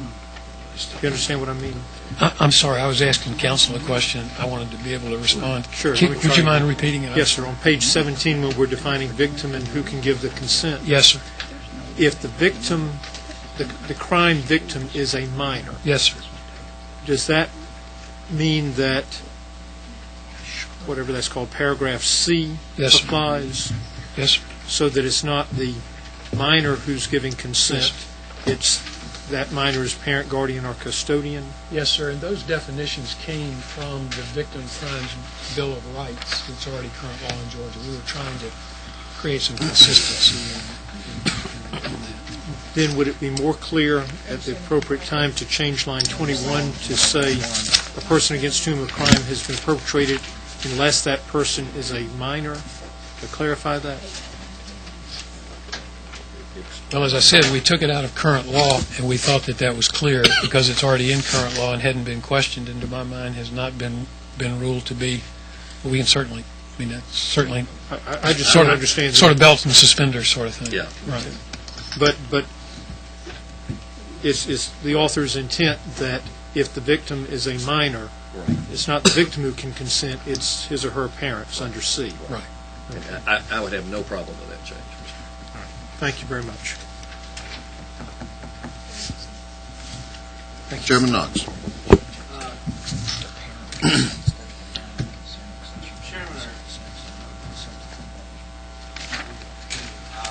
one of the things that I know that we're concerned about providing for some discretion in the sentencing of the cases, but one of the things that concerns me about that, besides the issue of whether or not it's constitutional or not, I'll respectfully disagree on that, but the other issue is that I think what you see happening sometimes in these cases,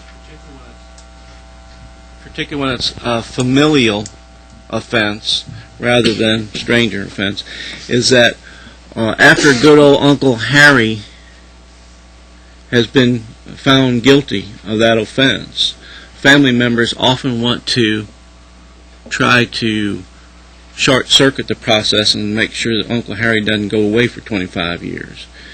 So what happens is the family members then impose on or inveigle the victim, and oftentimes it's a child, to say that they want Uncle Harry only to get this, the alternative sentencing, I guess, in the case.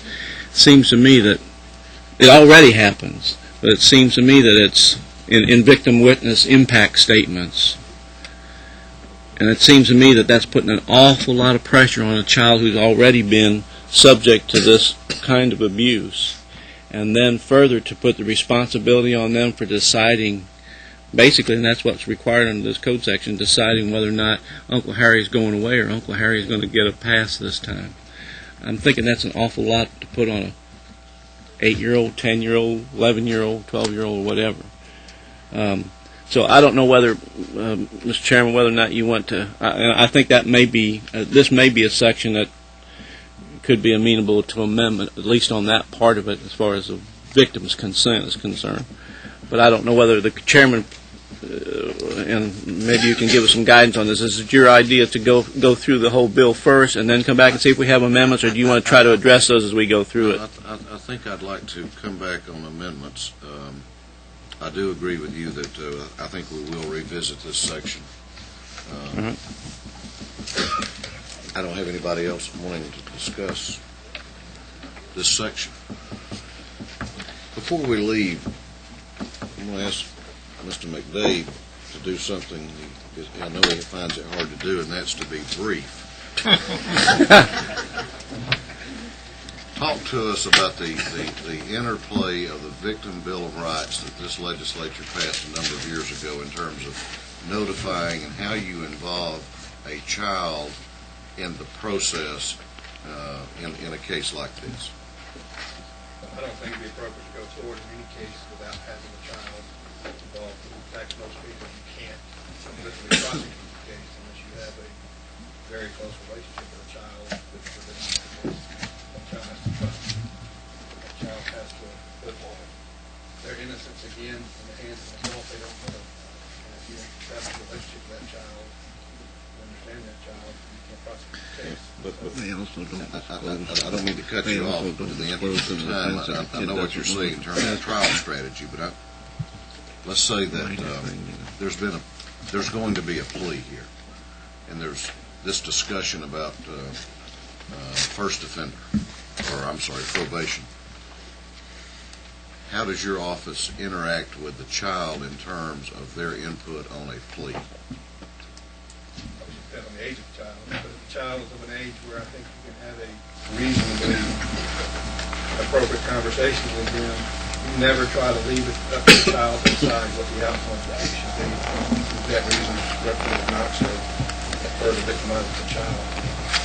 The child often feels pressure from family members if the victimization occurred by family members. Oftentimes mothers are forced to choose between economic support from the perpetrator or defending the child. I prefer a system that doesn't force the child in the process of documentation, but we do try to include them, let them know what's going on, communicate with them, involved in it.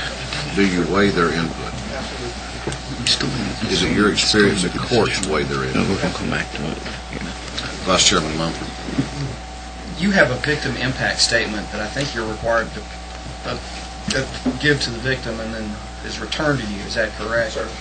And that victim impact statement, if I'm not mistaken, on I think line 12 or 14, as an area where you can put down a suggested sentence, and it has a specific line regarding whether you want incarceration in the case. Is that correct? Yeah, the victim. For the victim to fill out. The victim does have the option and right to state their. Is that done in virtually every felony case of the type that we have under consideration here? There is a victim impact statement. I have a victim impact statement process available to them.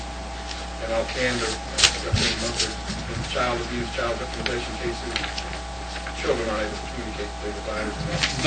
But the parents fill it out for them, you know? And so long as the parent is an appropriate person not involved in litigation in any way, shape, or form, yes. But that's a large part of the case is not the circumstances. So in a case where a parent might be implicated, then you would not have a victim impact statement? It would depend on the age of the child. I think the integrity of the statement can be impacted dramatically by the spouse or the family member's role in that case. You have to be very suspect of it. Representative Abdul Salam. Thank you, Mr. Chairman. My question follows yours and Mr. McDade's comment, and that is, what do you do in a situation where even if the child is capable of making a statement and letting the abuse be known, the parents or guardians refuse to allow them to do so? What rights do you have to still get that process? Are you asking? Anybody that can answer. Why don't we get a real-world perspective from our prosecutor here? It's not unusual for a family member to improperly influence the victim of a child abuse case if it's an improper abuse case. I personally insist on talking to the child separate from any family member, so long as they're comfortable doing it with me. But it's often the case where they're impacted. But I insist on talking to them, get that possible directly. Okay. Mr. Leader, I think we're ready to talk about Section 3.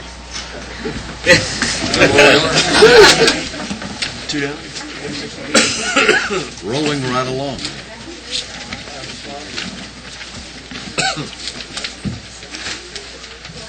Okay.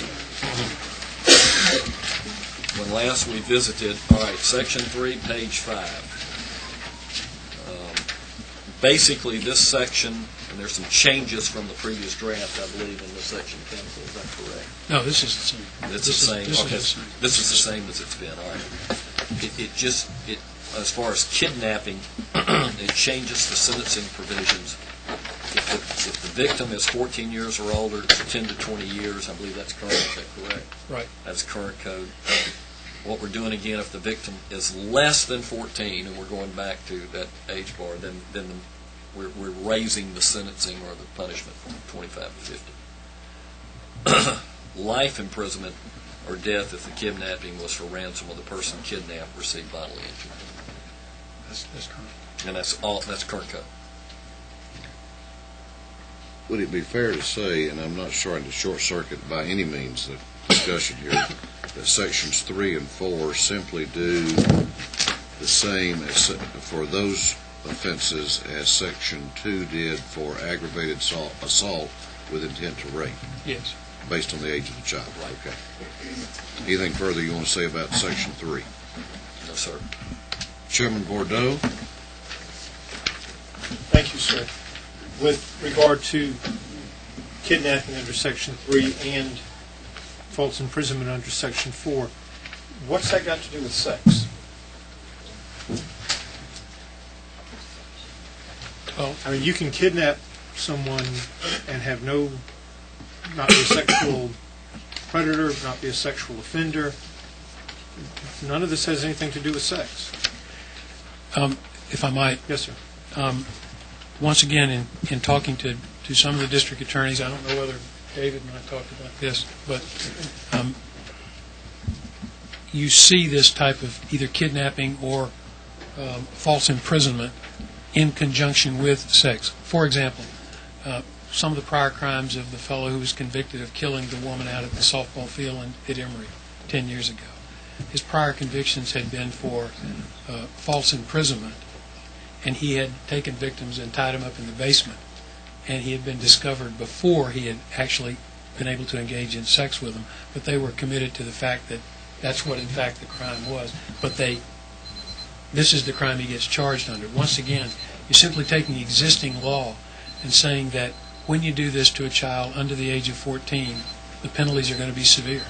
This is carving out protection for children.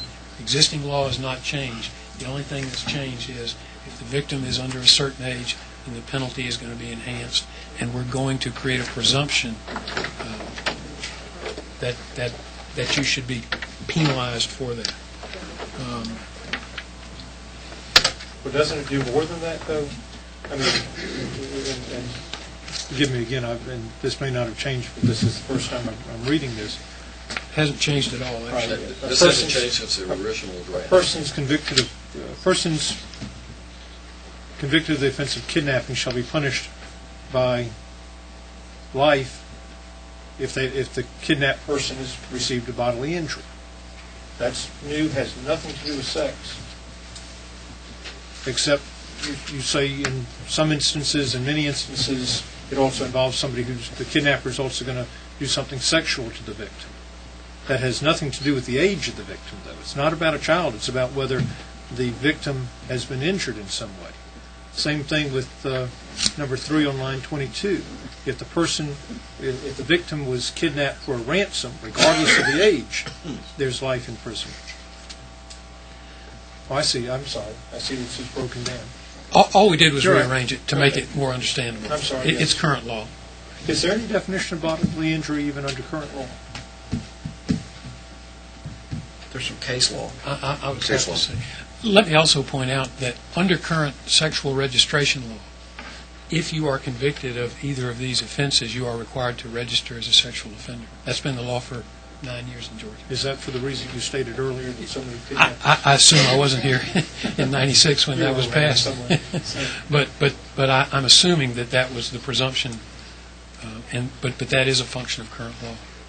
Representative Bordeaux, it is my understanding as well that this is all exact current code. All we did is if the victim, once again, is under the age of 14, we moved the sentence from 10 to 15 to 25 to 50. Everything else is exactly the way it stands today in code.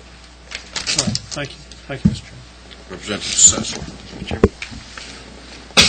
I'm going to jump ahead just briefly to Section 4, because there's some analogies to the false imprisonment and kidnapping piece, and I think it's written that way intentionally. If you go to page 6, line 1, any person convicted under this code section wherein the victim is not the child of the defendant, and it goes on. As I was reading through this, again, you try to think through those one-out circumstances where you may have some unintended consequences. I think the provision about child of, or the idea under, I think the reason that under false imprisonment it makes a distinction about the child of the defendant. We talked about the reference to 1710 6.2. I'm concerned that if we're targeting sex offenders, and we need to draw a bead on them, make no mistake about that. I'm concerned if you've got cases where parents of children under split custody circumstances get involved in kidnapping. Not to condone it in any way. But we were kind of wargaming with some folks, thinking through some circumstances. And I can imagine a circumstance where the mother they have primary physical custody of the children, and dad discovers that mom's boyfriend's using drugs, or there's something really bad going on in the house, and makes a decision to go snatch the kids. He's not doing the right thing. not doing the right thing under Georgia law, and I'm not suggesting we condone that. But I think to extend a 25 to 50-year mandatory minimum for dad grabbing his kids, taking them away from the house. Maybe I'm misunderstanding the question, but I believe what line 1 through 3 says on page 6 is exactly what you're saying. Right.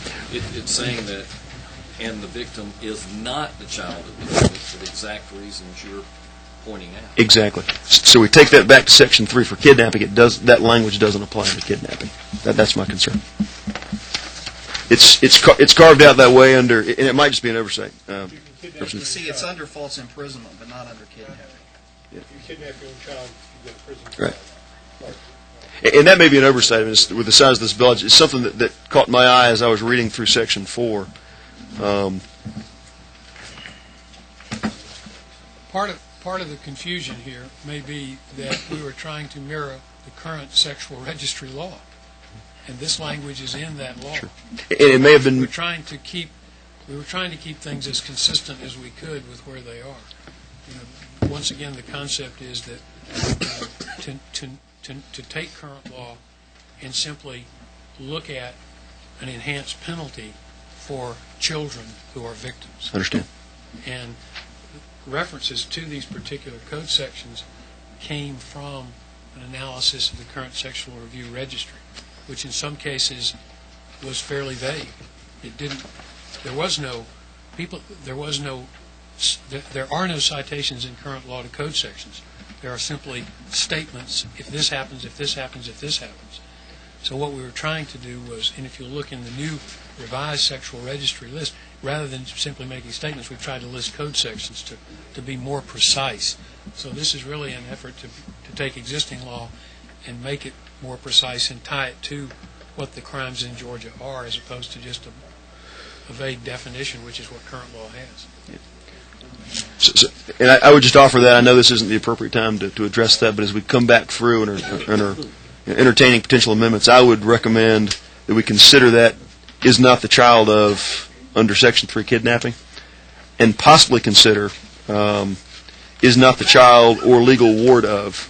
I don't know if there are cases where someone other than the parent, but that might be the legal guardian, could get caught up in this, and we can kick that around. Mr. Chairman, too. I do have one other.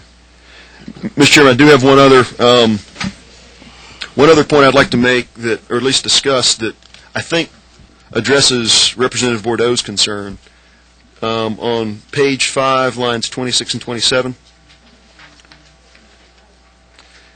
where we invoke the current sexual offender treatment under current code. And I think addressing the concern with parents snatching kids or less a non-directly sexually related kidnapping, older sibling or friend, you name it, where we have a provision there that says any person convicted under code section in addition subject to provisions if a previous sex offender or there's intent to commit criminal sexual conduct, that we tie that to some sexual conduct piece. It already is in current law, Representative, and that's in the sexual registry law, which also accepts kidnapping by someone who is not who is the parent. If you kidnap your child currently, you will be a non-custodial parent can kidnap the child, but you will not have to register as a sex offender if you do it. But if you kidnap a child who is not your parent, current law requires that you register as a sex offender. Say that again, please. You know, I didn't write that, and I'm happy I didn't. But would you repeat it, please? Yeah, under current law, if you are convicted of kidnapping, you have to register as a sex offender unless the child you kidnapped is yours. Then you don't have to register as a sex offender. So that's the exception here that we're not making. The exception is in the sexual review registry, and there's no requirement in Section 3 dealing with kidnapping that you be subject to the sexual registry. This is just kidnapping. So there's no implication in kidnapping that it's per se sexual. But if you are... I think, if I may, Mr. Chairman, Mr. Setzler's point, I think it's a good point, was why do you carve out the exception for false imprisonment, or if you do it to your own child, but you don't carve out the exception for kidnapping? Because the current sexual registry law created a carve-out for kidnapping, but it didn't create a carve-out for false imprisonment. So we left it like it was with regard to kidnapping and put the carve-out in false imprisonment, so now we have a carve-out in both. It's just in two different places. So two wrongs make... I don't think there... I think it's just two ways to do the right thing. I don't think there'd be a problem to take and put except for a parent in the kidnapping statute. It would just be a redundancy in the code. But that's what we're asking. I mean, that's what we're making. It's already in the code, but if you want it in there, it would just be a redundancy. The reason we put it in the... Is that right? I think it was an oversight. Oh, okay. I think We were wrong. Well... Never overlook the possibility we may have made a No, mistake earlier. I don't. Where are you going to be working next week? In a registry. So I think we probably should miss that. Well, except that that would...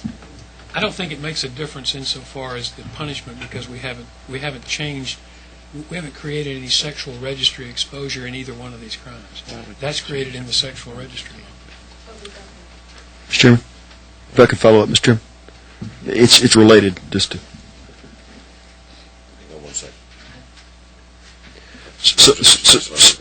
So just to summarize, and there may need to be some wordsmithing beyond just specific sections, but I think as a policy statement, I'd like to explore a carve-out for parents or legal guardians under kidnapping and under false imprisonment. I know it exists under false imprisonment. And I'd like to consider, this is a separate issue, but it's something that I wanted to make a point of. I'm trying to know, you want it to be okay for parents and legal guardians to kidnap and to false No, imprisonment? I don't want parents and legal guardians to get the 25 to 50 for kidnapping a child under the age. I'm sure somewhere in the code there's some treatment of kidnapping for parents. Okay, so that the punishment doesn't apply to them. Right, yeah. For both crimes. And I think that would apply for children under the age of 14 and potentially children over 14. So we need to be careful where we put that in the code so it doesn't just apply to kids under 14. But that being said, there's a second piece that I think, as we look at kidnapping, we look at false imprisonment, I think we need to explore and discuss the possibility of tying that to an intent to commit criminal sexual conduct.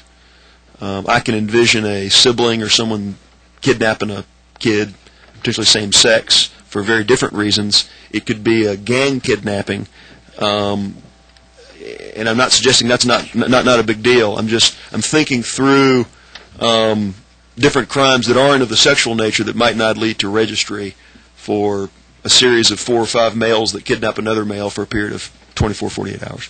I'm just suggesting that might be something we explore.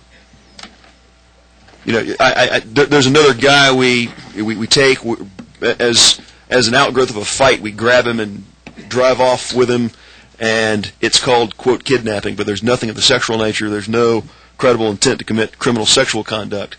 That, yeah, we slam them as felons potentially, but that it wouldn't necessarily lead to the sex offender treatment. Well, that would be life imprisonment under this bill, anyway. Okay.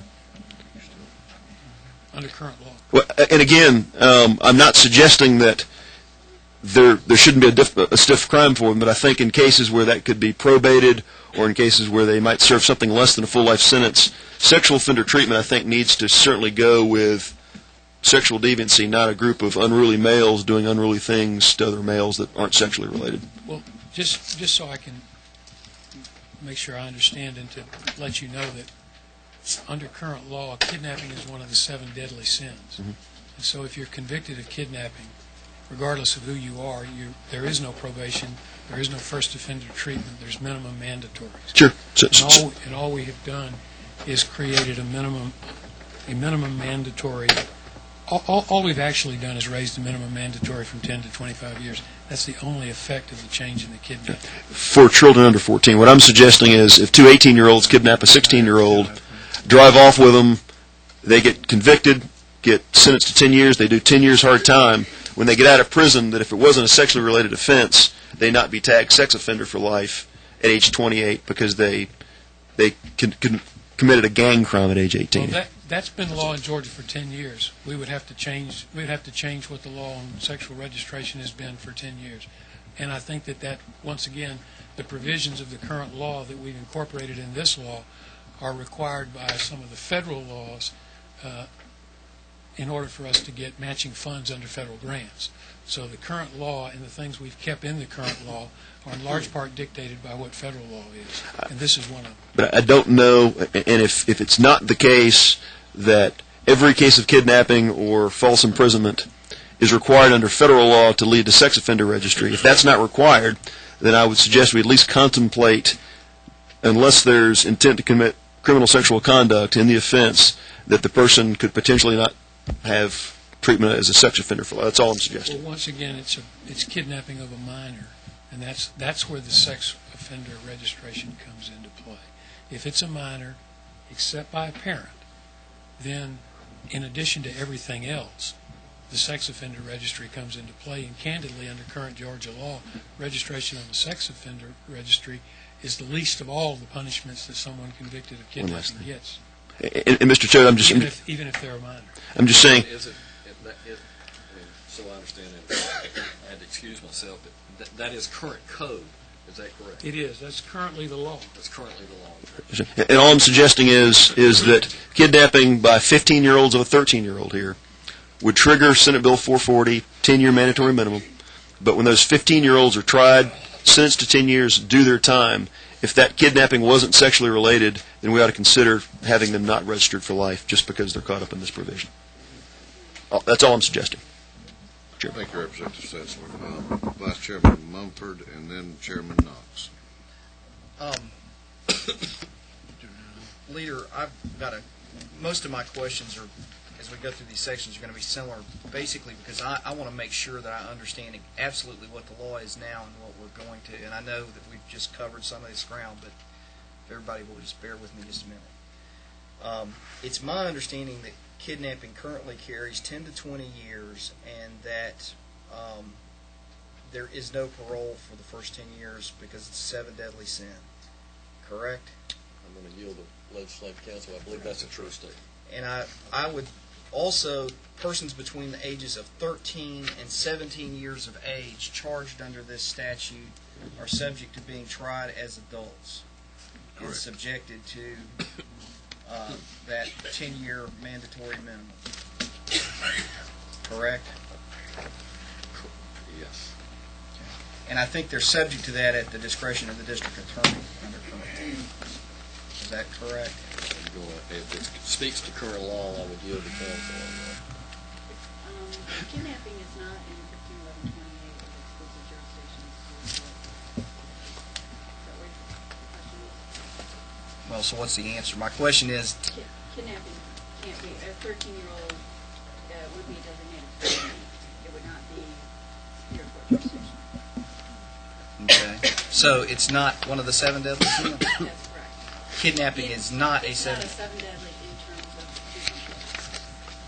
we get these terms confused. Yeah. Use them for both. Could you elucidate? Murder, voluntary manslaughter, rape, aggravated sodomy, aggravated child molestation, aggravated sexual battery, or armed robbery committed with a firearm. Okay, so that's why I think it's good to go through these things. So, kidnapping, if you're between the ages of 13 and 17 years of age currently, is not a designated felony, and you could be prosecuted in juvenile court, protected in juvenile court. It is a designated felony. It's not a 440. Right. It's probable no less than 2-year incarceration. I'm sorry, I didn't hear your response. Yes, that's correct. All right, and I guess coming back to Mr. Choate, then the changes that we made did not change that. A juvenile who commits the offense of kidnapping still has that protection. Yes, sir. And would he have that protection even if the victim is under 14 years of age? I believe he would, Representative. But he would not have the protection from being required to register and have an electronic monitoring device for the rest of his natural life. No, I don't. Once again, the kidnapping of a minor comes under the current law with regard to sexual registration. What we would do with that minor is that he would be reviewed. Now, if it was handled in the juvenile system, the sexual review law doesn't apply. Okay. If he gets handled in the juvenile system, he's in the juvenile system. Okay. But if he's not handled in the juvenile system, then he would be like every other person convicted, contemplated under this bill. He would be reviewed by the board, and if he was found to be a predator at the age 15, and we're informed there are some, then in fact when he was probated or when he got out of prison or when he got out of jail, he'd wear a monitor the rest of his life because the experts at the review board had determined that there was a high level of recidivism. All right, and I'll give this next question to either one of you who can answer. Then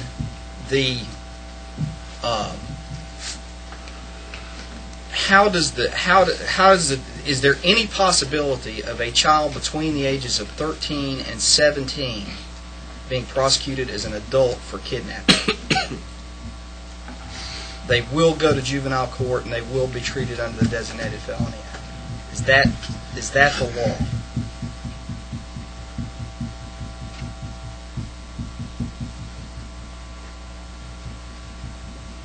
This sounds like a Westlaw question to me.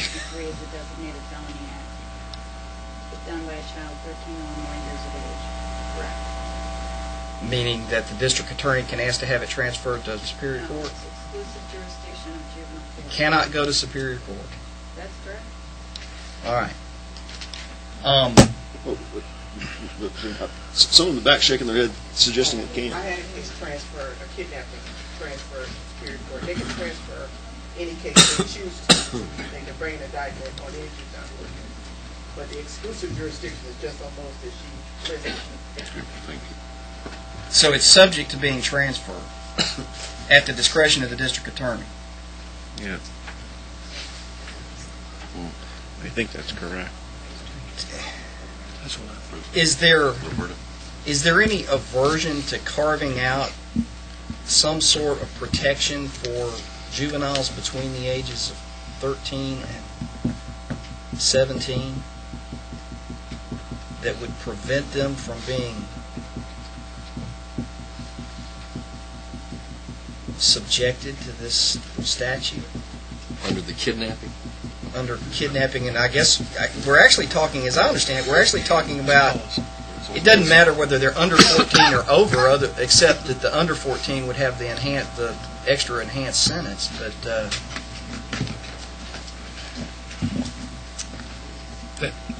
if I can try to restate the question. Please do, because I'm not sure I understand it. I have to admit, I struggle with this daily. The question is there an objection to creating the exclusive jurisdiction for a 13 through 17-year-old who kidnaps in the juvenile court, which would exempt them from anything but juvenile punishment and exempt them from registration from the sexual review board? I hear what you're saying. That's really, I don't think, what I'm asking. I don't care how it's done. In other words, it doesn't have to be carved out as some exception. I don't think we need to necessarily do away with the law that we currently have. I'm just wondering, is there some way to save individuals in that age range or in some age range from this penalty? Well, the answer is yes, because the legislature has exclusive authority to do that. Well, where would we do it? Well, in kidnapping. I'm not sure. I haven't thought about that, but I will tell you this: the one thing that does come to my mind, and I mentioned it earlier, the kidnapping of a minor, regardless of whether it's by another minor, if it in fact is kidnapping, is required to be in the sexual registry. Right. And we have said in our rewrite of the bill that if you're dealt with as a juvenile, then you won't be dealt with under here. And that's back in the back under the registry provision. Now, I have to say, I think there's a modicum of risk there, because I'm not sure whether that would put us out of compliance with federal law, because as I understand, that law was enacted in '96 because of the Jacob Wetterling Act. And because of the Jacob Wetterling Act, and when Georgia enacted that crime, that gave us matching funds to do things, actually to build a sexual registry, to have a sexual review board. And it's brought a lot of, whether that would impact that, I'm not sure. I don't think it will the way it is now, but I'm not sure. But, I think the general answer is, with regard to how you're going to treat juveniles, which is juvenile defendants, juveniles who commit this crime, it had been my understanding, and I'm not a juvenile law expert, it had been my understanding that was somewhat discretionary with the district attorney, and that in criminal cases, the criminal defense attorney would, if the crime were brought in Superior Court, could in fact make a motion to transfer. In an appropriate case, it would go down to the juvenile system. And our thought was that shouldn't be covered by the sexual registry provisions of the bill. But if they're not, and they're handled in Superior Court, under current law, they're subject to the sexual registry. They're subject to the minimum mandatory. There's no first offender treatment. That's current law. So I think that the issue revolves around who gets jurisdiction over a juvenile who commits this crime. Okay, just to follow up on my question. Just trying to pinpoint where we would go to fix it. It's complicated, isn't it? This does include parents, as we've already covered. And my next question revolves on sections 3 and 4. Hasn't case law declared kidnapping not to carry the death penalty unless? Is it the provision here where it says death has actually been declared unconstitutional? Was that some case called Furman versus Georgia, or something? This is current law. Toker versus Georgia. We haven't changed the law here at all. I understand that. I just want to point out, though, that where it says death in here, and under 3 and 4, both of those are unconstitutional. Is that correct? I'm not familiar with that case. You're not familiar with that case? Okay. My final question is, where we're talking about 1710- in C on line 26, 17-10-6.1 and 17-10-7. Those are the registration requirements. Is that what those are? I'm sorry. Line 27. I just want to make sure I understand exactly. No. 1710-6.1 is current law, and that's the minimum mandatory for the 7 days. Okay, so that's... This is current law. We haven't changed that at all. So the 1710-6.1 is the minimum 10-year mandatory, yes, and the 17-10-7 is the reporting requirement? No. That has... The registration requirement? Recidivist. That's the recidivist statute. It's current law. Okay. Section 3... Where's the part about... So where's the reporting requirement come in? Because when you get back into the... It's in the sexual registry. Gotcha. And it's only kidnapping of a minor by someone except a parent. 6.2. So every kidnapping is not going to be subject to this. If a 30-year-old kidnaps a 25-year-old, it'll be subject to this section in 1710-6.1, but it won't be subject to 42-112. Yeah, I appreciate you bearing with me, but I find this extremely confusing. Thank you. Chairman Knox, followed by Representative Abdul Salam. Just for clarification, I think this is I should address this to Legislative Council, unless y'all. I don't know if I've ever even done a kidnapping case before or not, but one of the things I think I understand about it, and just looking at this, at the definition, bear with me, I'm not going to try to change current law, but is there a precedent with respect to what the elements of this crime are? Exportation. Okay. Let's see if help me with this. What if grandma's watching the kids? Dad calls up and says, "I'm going to come over and pick them up. It's my time to have them. Her 6 months are up. and I want to take my custody now. I'm going to be over there in 20 minutes. And Grandma's doesn't know where Mom is. They're all gone somewhere.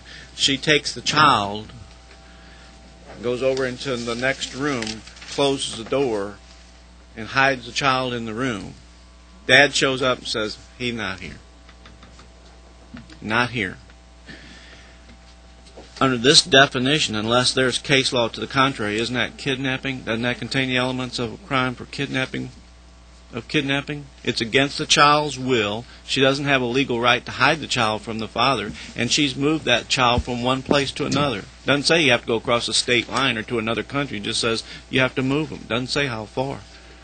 Did the mom give permission for her to have the children? I'm sorry? Did mom give permission for grandma to be with them? I don't know that. That's the only elements I've got. I mean, that's the only facts I have in the case. Does it make a difference whether she does or doesn't?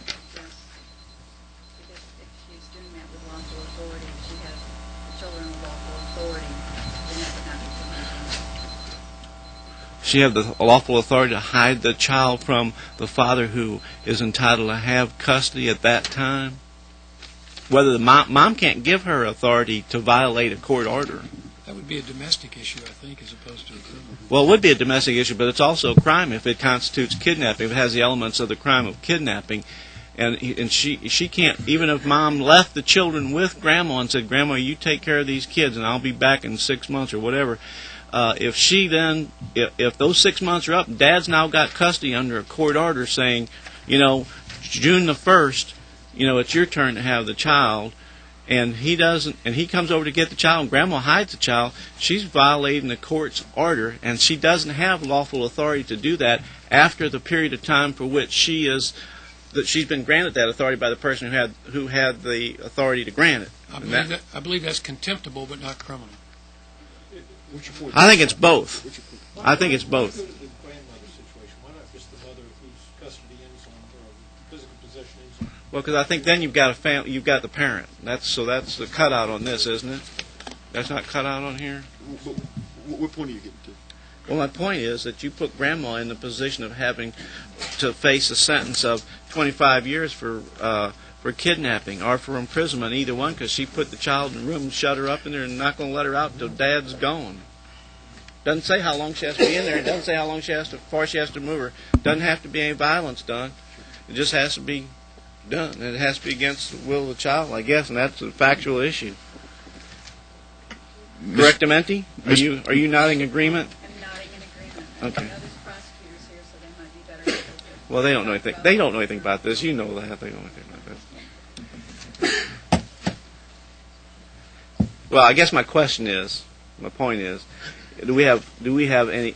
Does this exacerbate that problem by enhancing without having some better definition of what constitutes kidnapping? What I'm saying is, it's not a very good definition of kidnapping. I don't think and I'm surprised that it hasn't been challenged and overturned. It seems to me really vague as far as the statute is concerned on the definition of kidnapping. I think the question is somewhat of a policy issue because under current law that could be prosecuted and granted for 10 years.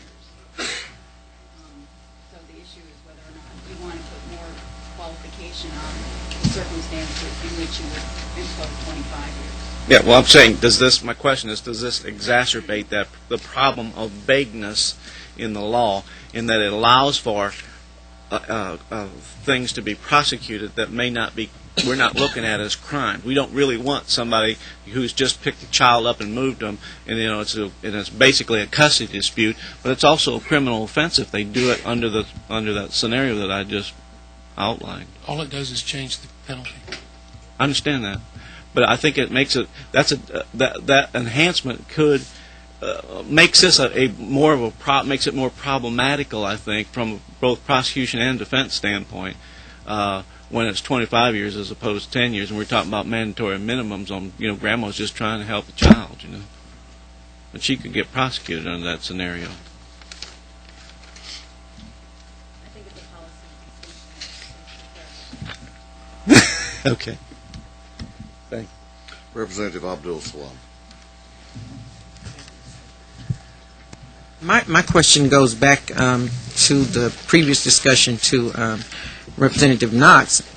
What is the distinction, I guess Mr. Chokes or Legislative Counsel might answer, what is the distinction when you say kidnap of a minor and as opposed to it being a victim under 14?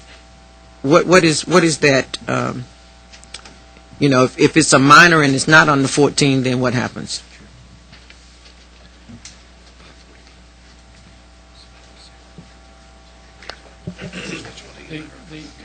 The punishment is 10 to 20 if the child is over 14 but under 16. 14 to 15 is 10 to 20. Under 14 is 25 to 50. So the only difference would be just in terms of the length of incarceration, but a minor would still be considered a minor as it currently is. Yes. You're not changing. Thank you. Anyone else on that section? Let me ask this question.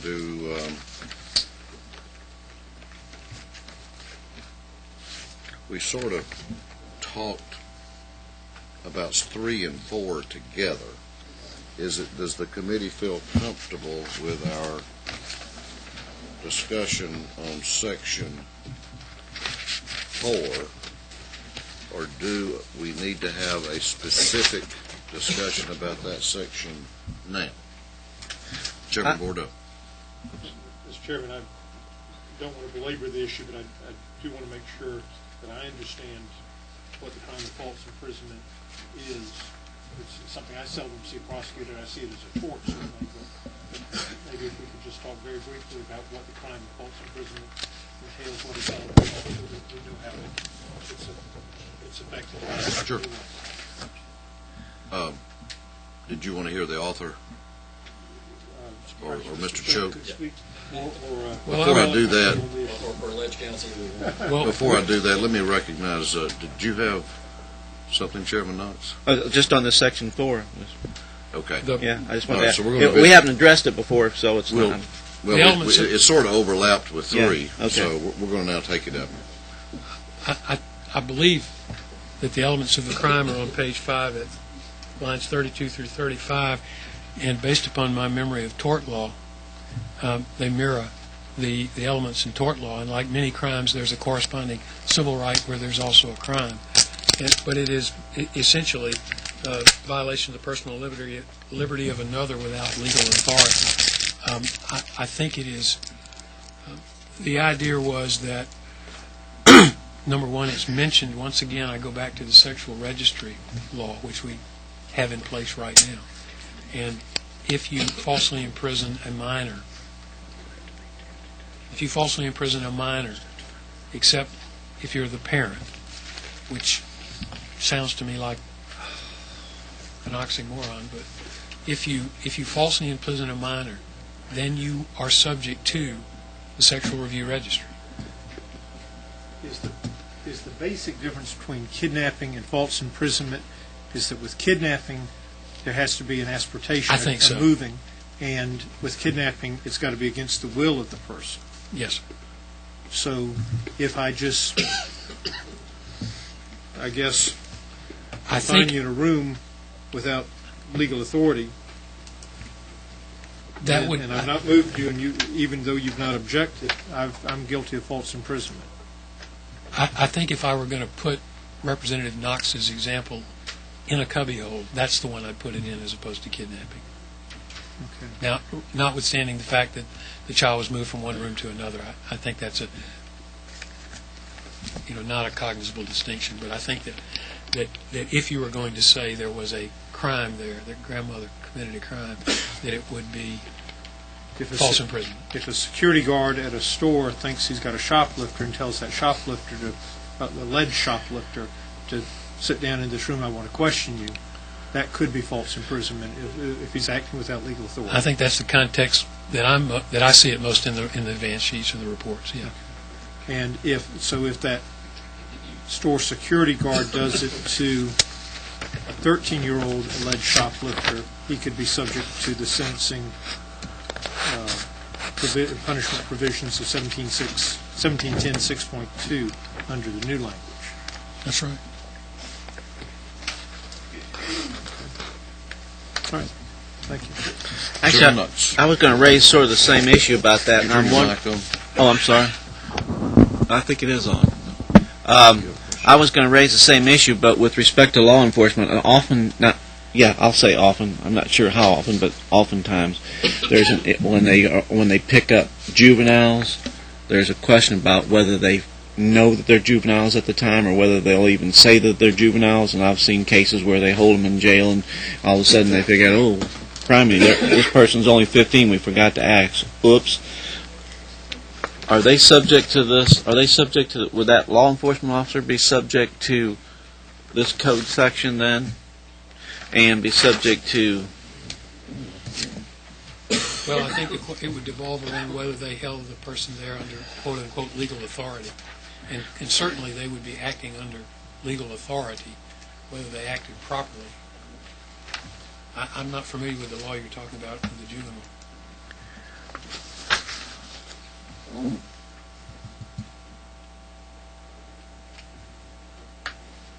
Well, I'll think about it some more. You're talking to practice more than Once again, Chairman Knox, a lot of these other code sections were visited and incorporated because they had been incorporated not directly by reference to the code section, but by general reference to a crime called against a minor by someone not a parent. So what we're trying to do is connect those to our code and make sure that when you looked in one law, you knew what the other law was. And we were trying to be consistent by drawing somewhat of a bright line with regard to punishment at below the age of 14, determining that that's when those are children, and those are even though you can be older than that and still be a minor, those are children, and children are deserving of special protection. And those who would harm children should be put on notice that the penalty is exacerbated. If you deal with what the policy decision about what a child is, then you incur the wrath of the state. Okay. Section 4, final questions. Okay, here's where we are. We have been going now for about 2 hours and 45 minutes, and I have been made aware, and in the spirit of this committee, on a bipartisan basis, that there are other meetings scheduled for later. So we're going to adjourn this meeting, or recess this meeting now. It would be my preference to come back tomorrow and continue. However, tomorrow is in effect, due to our adjournment schedule, a Friday. And I know many people have plans to leave when the session is over tomorrow. So what we're going to do is reschedule, beginning with Section 5 on Tuesday afternoon. I'm not certain now the time, but I want to do it at a time that we can find a substantial block of time. And everybody will obviously be notified as to when that will be, and it will probably not be in this room, because I know that the secondary Judiciary Committee will be meeting at the same time. We call it the little Judiciary. Judy Light. And so thought that we might get in trouble. So in the words of the old country song, somebody's going to have to leave here. This has been a good... I can assist you in the video that we might have a light calendar too, which would enable us to finish our one thing before, and we are going to go into 10. Right. So to the degree that you want to schedule, and I believe the Chief of Staff is here as well, I believe we can find some committee members with Mr. Walker. Yes, sir. And I would venture with a really good guess we could have a light calendar. Excellent. So do you think it would be possible, and I'll ask Chief of Staff, the Speaker, and the Leader to possibly even start shortly after noon? I'm hopeful that I'll be in much better physical condition. We do too. And I appreciate the committee's... Get a big room. That Tuesday.